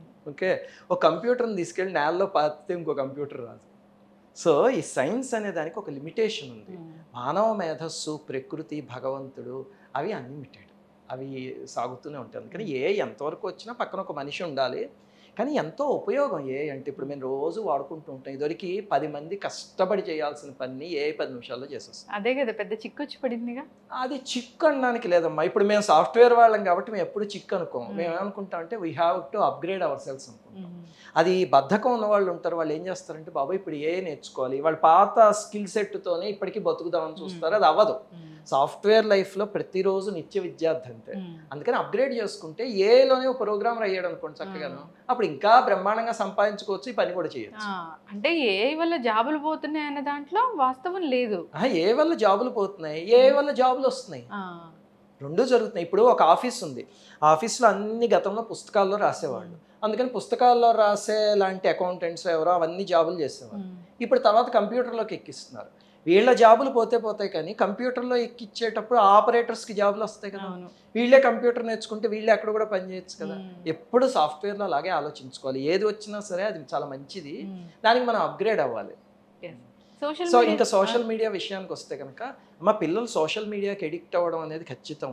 అలాగే పాపం చాలా ఇమ్మెచ్యూర్డ్ వయస్సులో ఉన్నప్పుడు సోషల్ మీడియాలో మితిమీరిన హింస కానీ లేకపోతే శృంగారం కానీ అలాంటివి తెలియని వయస్సు వాళ్ళకి. అలాగనే కొన్ని గేమ్స్ ఉన్నాయి, అవి ఆడి ఆత్మహత్యలు చేసేసుకున్న వాళ్ళు ఉన్నారు, అలా ఉన్నారు. ఇది మాత్రం ఇంకా ఎవరు ఏం చేయలేని విధానం. దానికి తల్లిదండ్రులే ఏం చేయాలంటే, ఇప్పుడు దాంతోపాటు టెక్నాలజీ వచ్చింది, కొన్ని యాప్స్ ఉన్నాయి. ఆ యాప్ ఏమిటంటే వీటిలన్నింటినీ లాక్ చేసేస్తుంది. ఆ యాప్ ఇన్స్టాల్ చేస్తారు అనుకోండి, మొబైల్ అన్నీ లాక్ చేసేస్తుంది. చేశాక ఇప్పుడు ఏదో వాళ్ళు సోషల్ మీడియాలో ఏదో చూడాలనుకోండి, అప్పుడు మీ దగ్గరికి వచ్చి పర్మిషన్ తీసుకుని అమ్మ నువ్వు ఆ పాస్వర్డ్ కొట్టప్పుడు చూస్తామంటే, సరే నాయన నీకు 15 నిమిషాలు టైం ఇస్తున్నాయి, 15 నిమిషాలు చూసుకో అని చెప్పి తర్వాత వాళ్ళు ఏ సైట్లకు వెళ్ళారు, ఏం చూసారో అవన్నీ కూడా రిపోర్ట్ ఇస్తున్నారు. అలాంటి యాప్స్ ఉన్నాయి. సో సైన్స్ ఇది ఇస్తే దీంతో పాటు అది కూడా ఇచ్చింది, ఆయుధం కూడా. అది ఉపయోగించి కంట్రోల్ చేయడమేనమ్మా, అంతే తప్ప అది ఆటోమేటిక్గా కంట్రోల్ అయిపోతుంది అనుకుంటే కుదరదు. అది ఎడిక్షన్ అనేది ఎప్పుడు చాలా తేలిగ్గా పాకుతుంది. మీరు ఒక పిల్లవాడికి పూజ నేర్పించాలనుకోండి చాలా కష్టం, పబ్జీ నేర్పించాలంటే ఒక రోజు అంతే తప్పని వెళ్ళిపోతారు, పూజలోకి రమ్మంటే రారు. అది ఎందుకంటే ఎడిక్షన్ అలా లాగుతుంది, అందుకని మనమే కంట్రోల్ చేయాలి. అది ఇంకో బాధ్యతాయుతంగా ఒక కొడుకుని ఎలా పెంచాలండి? అమ్మ చిన్నప్పటి నుంచి కూడా ఏమిటంటే సాత్వికమైన జీవన విధానాన్ని అలవాటు చేస్తే పెరిగేది అలా పెరుగుతారమ్మా. ఇప్పుడు ఇన్ఫ్లుయెన్స్ ఎక్కడొస్తుందంటే చూసే సీరియల్స్, ఆ సినిమాలు. ఇప్పుడు వస్తున్న సినిమాల్లో బాధ్యతాయుతమైన సినిమా అనేది ఎక్కడుంది చెప్పండి? ఎక్కడో తండ్రిని తిట్టే సినిమాలు, గురువుని నానా దూషణలు చేసే సినిమాలు, అన్నీ అలాంటివి. లైఫ్ని అలాగా తేలిగ్గా తీసేసుకో, ఉన్నది ఒకటే జీవితం, ఎంజాయ్ చెయ్యి అనేలాంటి సినిమాలే తప్ప బాధ్యతాయుతమైనవి ఎక్కడొస్తున్నాయి? మీరు పాత సినిమాలు చూడండి, మనవి 70లోను 60లోను వచ్చిన సినిమాలు ఉంటాయి కదా, అందులో ఒక త్యాగం. ఇప్పుడు ఏదో మా అన్నయ్య కష్టపడి చదివించాడు నన్ను, మా అన్నయ్య కూతురు కోసం ఈ త్యాగం చేస్తాను అని యాదుత్ సుబ్బారావు గారితో క్లాసిక్ సినిమా ఉంది మంచి మనస్సులని. దాంతో వాళ్ళ అన్నయ్య కూతురు కోసం ఏం చేస్తాడంటే ఇతను ఒక కళ్ళు లేని అమ్మాయిని వివాహం చేసుకుంటాడు. చూడండి అక్కడ, ఓహో అలా పెంచితే ఇది బాధ్యత అనమాట, ఓహో ఇతను త్యాగం చేస్తాడు అనమాట జీవితంలో. అలాంటివి అలవాటు పాత సినిమాలు అన్నిటిలో చూడండి మీరు, త్యాగం ఒక థీమ్ లేకుండా సినిమాలు ఉండవు, సోషల్ మూవీస్ కూడా. ఈ కాలంలో ఎక్కడున్నాయి? అన్ని పొడి చేసుకోవడాలు, లేకపోతే పిచ్చి పిచ్చి పాటలు, ఎక్కడెక్కడికో వెళ్ళిపోయి పాటలు తీయడాలు, అంతే కదా. ఈ కాలంలో అలాగే థీమ్ ఉన్న సినిమాని వేళ్ల మీద లెక్క పెట్టచ్చు అంతే. అవి మనం చూపించేవి మొట్టమొదట అలాంటివి చూపించడం మంచిదమ్మా. అంటే మీరు ఒకటి గుర్తుపెట్టుకోండి, ఇంటి ముందు ఒక మొక్క వేస్తారు, ఆ మొక్క ఇంతే ఉందనుకోండి, ఒక పశువు వచ్చి తినేస్తుంది. అది ఇంతలావు మాన్ అయిందనుకోండి, అప్పుడు పశువు వచ్చినా సరే ఏం చేయలేదు. ఆ మాన్ అయ్యేదాకా మొక్కకి ఫెన్సింగ్ కట్టి రక్షించుకోవాల్సిన బాధ్యత తల్లిదండ్రులు. చిన్నప్పుడు మాత్రం ఆ మొక్కను అలా వదిలేస్తే ఏదో పశువు తినేస్తుంది. అది పెద్ద అయ్యాక వదిలేండి, మీరు ఏమవ్వదు. ఒకవేళ పశువులు వచ్చినా సరే కొన్ని ఆకులు తింటే మళ్ళీ మొలుస్తాయి. ఇది అంతే జీవితం కూడా. ఇప్పుడు నా కొడుకే ఉన్నాడు, ఆయనకి నీకు డబ్బు సంపాదన ఇంతే కావాలి అనేది ఎలా చెప్పాలి? అమ్మ ఒకటి ఏమిటంటే ఇంతే కావాలి అని కాదు, కానీ డబ్బు సంపాదన అనేది ప్రకృతిలో ఉన్న ఒక ప్రిన్సిపల్. మీరు తీసుకువెళ్ళి రేపు పొద్దున 10వ తరగతో 12వ తరగతి అయ్యేసరికి ఇంజనీరింగ్ చదువుతుంటే వాళ్ళకే వచ్చేస్తుంది, నేను జాబ్ సంపాదించుకోవాలి, తర్వాత నేను జాబ్ చేయాలి, అది ప్రకృతిలో ఉంది. అది ఇప్పుడు ఒక జంతువు ఉంది, దానికి మీరు రేపు పొద్దున్నే ఆకలిస్తే నువ్వు వెళ్ళి జింకని వేటాడాలి అని సింహానికి నేర్పక్కల, అది ప్రకృతి నేర్పిస్తుంది ఆకలి, అంతే కదా. సింహానికి ఎవడైనా కోచింగ్ సెంటర్ పెట్టి నువ్వు వెళ్ళి you have to earn your food అని చెప్పలే. అలాగే ప్రకృతి కూడా అందరికీ నేర్పిస్తుంది. ఎక్కడో కొంతమంది బద్ధకస్తులు ఉంటారు, మీరు చూస్తే కనుక వాళ్ళ ఇంట్లో కూడా తల్లో తండ్రి ఎవరో అలాంటి బద్ధకస్తులు ఉంటారు. అంటే ఇంట్లో తండ్రి పూర్తిగా తాగేసి పడుకున్నాడు అనుకోండి, ఆ తండ్రిని చూసిన కొడుకు కూడా తాగుబోతవుతాడు తప్ప అయ్యో నేను బాధ్యతాయుతంగా ఉద్యోగం చేద్దామని అనుకోడు, అది ఆ తండ్రి తప్పు. అలా కాకపోతే సామాన్యంగా ఒక 95% ప్రకృతిలో పిల్లలందరూ కూడా ఉద్యోగం సంపాదించుకుందాం అని అనుకుంటారు. జాబ్ రాకపోతే బాధపడి మాకు జాబులు రాలేదు అని ఏ పూజ చేయాలని మెయిల్స్ చేసే పిల్లలు లక్షల్లో ఉన్నారు. అంటే సంతోషమే కదా, అది జాబ్ రాకపోతే వాళ్ళు బాధపడుతున్నారంటే. అందుకని అది ప్రకృతే నేర్పుతుంది తల్లి. కాకపోతే వచ్చిన డబ్బుని ఎలా సద్వినియోగం చేయాలి అనేది మాత్రం తల్లిదండ్రులు నేర్పిస్తారు. సద్వినియోగం విషయంలో అంటే దానం చేసే సద్వినియోగమేనా? ఇప్పుడు మీరు ఎంతో మందికి కష్టాల్లో ఉన్న వాళ్ళకి దానం చేస్తూ ఉంటారు, వాళ్ళ కోసం వీడియోలు చేసి పెడుతూ ఉంటారు, వాళ్ళ కోసం డబ్బు తెచ్చి ఇస్తూ ఉంటారు, ఒక ట్రస్ట్ కూడా ఏర్పాటు చేస్తారు, కష్టాల్లో ఉన్న వాళ్ళని ఆదుకుంటూ ఉంటారు. ఇలా దానం చేసే గుణంని మనం వాళ్ళలో పెంపొందించాలా? మీరు చేసే ఈ దానాలు, ఈ ట్రస్ట్ ద్వారా మీరు చేసే హెల్ప్, వీటి గురించి ఏం చెప్తారు? అమ్మ ఒకటి ఏమిటంటే దానం చేసే గుణాన్ని పెంపొందించడం చాలా మంచిది. అది 2 రకాలుగా ఉపయోగపడుతుంది. ఆ దానం చేయగా ఏమవుతుందంటే ప్రకృతిలో ఉన్న అందరిలోనూ భగవంతుని చూడటం, ఎవరైనా కష్టపడుతూ ఉంటే అయ్యో అని బాధపడడం, దేశానికి ఏమైనా కష్టం వస్తే అయ్యో అని బాధపడడం, ఆ రకమైన మనస్తత్వం దానం చేయడం వల్ల వస్తూ ఉంటుంది. అదొకటి. దానం చేయించడం చాలా అవసరం. రెండోది ఏమిటంటే ఇప్పుడు ఒక మనిషి 100 కోట్లు సంపాదించాడు అనుకుందాం. ఆ 100 కోట్లు మహాధనవంతుడు అనుకుందాం. 1000 కోట్లు ఉన్నాయి, మంచి పాలరాతి ఇంట్లో ఉన్నాడు. ఆ సంపాదించిన సంపాదన అంతా మనిషి చనిపోయిన తర్వాత ఏమవుతుంది? బయటికి లాగేస్తారు అంతేనా? అయ్యో ఇంత పాలరాతి ఇల్లు కట్టించుకున్నాడు, 15 రోజులు ఇంట్లో ఉంచుదాం చక్కగా అనుకుంటారు. అమ్మో వద్దు వాసన వచ్చేస్తుందని చెప్పి ముందు బయటికి లాగేస్తారు. అలాగే ఒక అందమైన భార్యను తెచ్చుకుని ఆమె కోసమే జీవితాంతం వెంపల్లాడాడు. అయ్యో నీ కోసం వెంపల్లాడాడు కదా, ఒక 10 రోజుల పాటు ఇక్కడ మీ బెడ్రూమ్లో పడుకోబెట్టి ఉంచుదాం మంచం మీద అంటే భార్య ఊరుకుంటుంది. ఎంత అటాచ్మెంట్ ఉందో, అయ్యో తీసుకెళ్ళొద్దు దేహాన్ని అన్నా సరే తీసుకువెళ్ళిపోవాలి అనే నిజం లోపల భార్యకు కూడా తెలుసు. శంకరాచార్యులు వారు భజగోవిందంలో అంటారు, యావత్ పవనో నివసతి దేహే తావత్ పృచ్చతి కుశలం గేహే గతవతి వాయో దేహాపాయే భార్యా బిభ్యతి తస్మిన్ కాయే. అంటే నీ లోపల ఊపిరి ఉన్నంత వరకేరా ఈ వేషాలని, నేను అది పోతే చివరికి నీ భార్య కూడా శ్మశానానికి తీసుకుపోతుంటే ఏడుస్తుంది తప్ప వదిలేస్తుంది అంతేను, ఏది శాశ్వతం కాదు అని. మరి ఇంత డబ్బు సంపాదించుకున్నాడు ఎవరైనా. ఇప్పుడు మన డబ్బులు బ్యాంకులో వేసుకుంటే ఎందుకు? ఆ ఇంట్రెస్ట్ రావాలి, మళ్ళీ మనం సుఖపడాలి. మరి పోయిన తర్వాత కూడా మనం సంపాదించిన డబ్బు మనతో రావాలి అంటే ఎలాగా? ఇప్పుడు ఒక మనిషి 1000 కోట్లు కష్టపడి సంపాదించాక వాళ్ళు వెళ్ళిపోయాక రావాలి అంటే దానికి దానం ఒక్కటే మార్గం. ఆ దానం చేస్తే ఏమవుతుందంటే ఇక్కడ దానం చేసిన డబ్బు అంతా ఒక అకౌంట్ ఉంటుంది, అందులో పడుతుంది. పడి వచ్చే జన్మలో ఆ పుణ్యం అంతా అనుభవించడానికి దానికి అనువైన ఇంట్లో పుడతాడు. అలాగే నేను ఇందాక చెప్పాను కదా ధనవంతులు ఇంట్లో పుడతారు అని. అది ఎందుకు పుడతారు అంటే ఇంత దానం చేసేసరికి మళ్ళీ ఆ డబ్బుతో అక్కడ పుడతాడు, హాయిగా దాన్ని అనుభవిస్తాడు. అది ఒక రకమైన ప్రయోజనం దానం చేస్తాడు. ఏది ఏమైనా పక్కవాడికి సహాయం చేయడం అనేది అన్నిటికన్నా ముఖ్యం. పూజ అయినా సరే, మహాత్ములైనా సరే, వేదాలైనా ఏదైనా నేర్పేది అదే. అందుకని నాకు తెలుసుకోవాలనుకున్నాను ఏంటంటే ఇప్పుడు ఇక్కడికి వచ్చిన ఒక కార్యం కూడా అదే. ఇందాక మీరు ట్రస్ట్ గురించి అడిగారు, నేను చెప్పలేదు కానీ మర్చిపోయాను. ఏమిటంటేనమ్మా అసలు హైదరాబాద్ రావడానికి ఇప్పుడు ముఖ్యమైన కారణం, నేనైతే ఏదో ప్రవచనాల కోసం వాటి కోసం వచ్చా. సుశీల్ నాకు కూడా రావడానికి కారణం ఏమిటంటే ఈ మధ్య ట్రస్ట్ ప్రారంభించి 1 నెల రోజులు దాటింది కదా. ఆ ట్రస్ట్ ద్వారా ఏం చేస్తున్నామంటే చాలా దారుణమైన పరిస్థితుల్లో ఉన్న కొన్ని కుటుంబాలకి, ఏ సహాయం అందని కుటుంబాలకి జీవనోపాధి కల్పిద్దాము అని. మళ్ళీ మేము డబ్బులు ఇచ్చి వాళ్ళని ఫ్రీబీస్ లాగా పోషించదలుచుకోవాలి, వాళ్ళు కష్టపడి వాళ్ళని వాళ్ళే పోషించుకునేలాగా ఏదైనా ఉపాధి కల్పిద్దాము అని. అలాగా కొంతమందికి చేస్తూ వచ్చాం. ఇప్పుడు అలాగే హైదరాబాద్లో పాపం ఒక అమ్మాయికి ఒక ప్రమాదంలో 2 కాళ్ళు తెగిపోయి, అది విని సుశీల చాలా బాధపడింది. తనకి అక్కడ అలాంటివి ఏమైనా జరిగితే కనుక ఏడుపు వచ్చేస్తుంది అంతే. ఎందుకంటే తను ఎక్కువ సమయం ఏం చేస్తూ ఉంటుంది, గతంలోనూ చేసేది, ఇప్పుడు ఈ ట్రస్ట్ మొదలు పెట్టాక అవి బయటకు వస్తున్నాయి తప్ప తను ఎక్కువ సమయం ఎప్పుడు స్లమ్ ఏరియాస్ దగ్గర గడుపుతుంది. వాళ్ళంటే ఇంకా అపారమైన ప్రీతి. అసలు ఏమైనా పుట్టినరోజులు, వాళ్ళ పుట్టినరోజులు సెలబ్రేట్ చేస్తుంది, తన పుట్టినరోజులు అయితే అక్కడికి వెళ్ళి పంచుతూ ఉంటుంది. తనకి చాలా ఇష్టమైన పని అది. నేను ఎంకరేజ్ చేస్తూ ఉంటాను, నాకు కుదిరినప్పుడు నన్ను తీసుకెళ్తూ ఉంటాను. అయితే ఈ సంఘటన విని చాలా బాధపడి నేను కూడా వస్తాను, ఎలాగైనా మనం అక్కడికి వెళ్దాము. ట్రస్ట్ కార్యక్రమాలు సామాన్యంగా తను చేస్తూ ఉంటుంది అనమాట. నాకు నా సాధన, నా ఉద్యోగానికి దాటితే సమయం కుదరట్లే. కానీ లేదు అక్కడికి వెళ్దాం ఇద్దరం కలిసి అని పొద్దునే వెళ్ళి చూసొచ్చాము. ఇప్పుడు అందుకే ఇందాక రావడం కొంచెం లేట్ అయింది. చూస్తే అమ్మాయి పరిస్థితి చాలా ఘోరంగా ఉంది. చిన్న పిల్లలు 2 ఉన్నారు. దాంతో ఏదో ఒక రకంగా వాళ్ళకి ఉపాధి కల్పించాలి అని చూస్తున్నాం. బహుశా రేపు ఊరు వెళ్ళాక మాకు ట్రస్ట్కి ఒక చిన్న బోర్డు పెట్టాం అనమాట. 8 మంది ఉన్నారు. అందరం కలిసి చర్చించి ఏదో ఒక రకంగా వాళ్ళకి ఉపాధి కలిగజేస్తాం. ఇదే ఈ ట్రస్ట్ ద్వారా చేద్దాం అనుకుంది. గతంలో ఏం చేసేవాళ్ళం అంటేనమ్మా, ఎవరికైనా బాగోలేకపోతే ఈరోజు వీరికి బాగోలేదు అని ఏదో వీడియోలో చెప్పి మేము కూడా కొంచెం డొనేషన్ ఇచ్చేవాళ్ళం. ఆ తర్వాత ఏమయ్యేది, ఫ్లడ్స్ వచ్చేసేవాడి డొనేషన్స్. అది ఎప్పుడు మంచిది కాదు. ఎప్పుడు కూడా ధనం అనేది నేను చెప్తూ ఉంటాయి ఉదాహరణ, ఒక చొక్కాలా ఉండాలి అని. చొక్కా పెద్దది అయిపోయినా వేసుకోవడానికి కుదరదు, చొక్కా చిన్నది అయిపోయినా వేసుకోవడానికి కుదరదు, సరిపోయేంత ఉండాలి. ఇది కూడా అంతే. ఇప్పుడు మేము ఏం చేస్తామంటే ఈ ట్రస్ట్ ద్వారా అక్కడ ఒక ఫ్లడ్ గేట్స్ అంటారు, అవి పెట్టామన్నమాట. పెట్టి అందులోకి ధనం వస్తే ఇక్కడ ఆగి అవతల వాళ్ళకి ఎంత అవసరమో అంత ఫండ్ చేస్తూ వాళ్ళకి ఉపాధి కల్పించేలాగా అది ట్రస్ట్ చేస్తున్న పని. ముఖ్యంగా అదిగో తను చేస్తుంది పని అంతాను, నేను కూడా పక్క నుండి సహకరిస్తున్నాను. దాహం వేసినప్పుడు వాటర్ ఇవ్వడం, అంతే, పంట పొలాలకి నీళ్ళు ఇవ్వడం లాగా అవసరం ఉన్నప్పుడు అంతే. ఇప్పుడు విపరీతంగా నీళ్ళు ఇచ్చేసాం అనుకోండి, పొలం మునిగిపోతుంది పంట అంతా. అసలు నీళ్ళు లేకపోతే ఎండిపోతుంది. ఎంత అవసరమో అంత ఇవ్వాలి, అది ఆ ఫార్ములా. అదే ట్రస్ట్ ద్వారా చేస్తుంది. చాలా చక్కగా చెప్పారు గురువుగారు. మీ విలువైన టైం మా కోసం కేటాయించి ఇంత దూరం వచ్చి మంచి మంచి విషయాలు చెప్పారండి. సో మేడం కూడా వచ్చినందుకు నాకు చాలా సంతోషంగా ఉంది. నేను ఎన్నాళ్ళ నుంచో వెయిట్ చేశాను అసలు.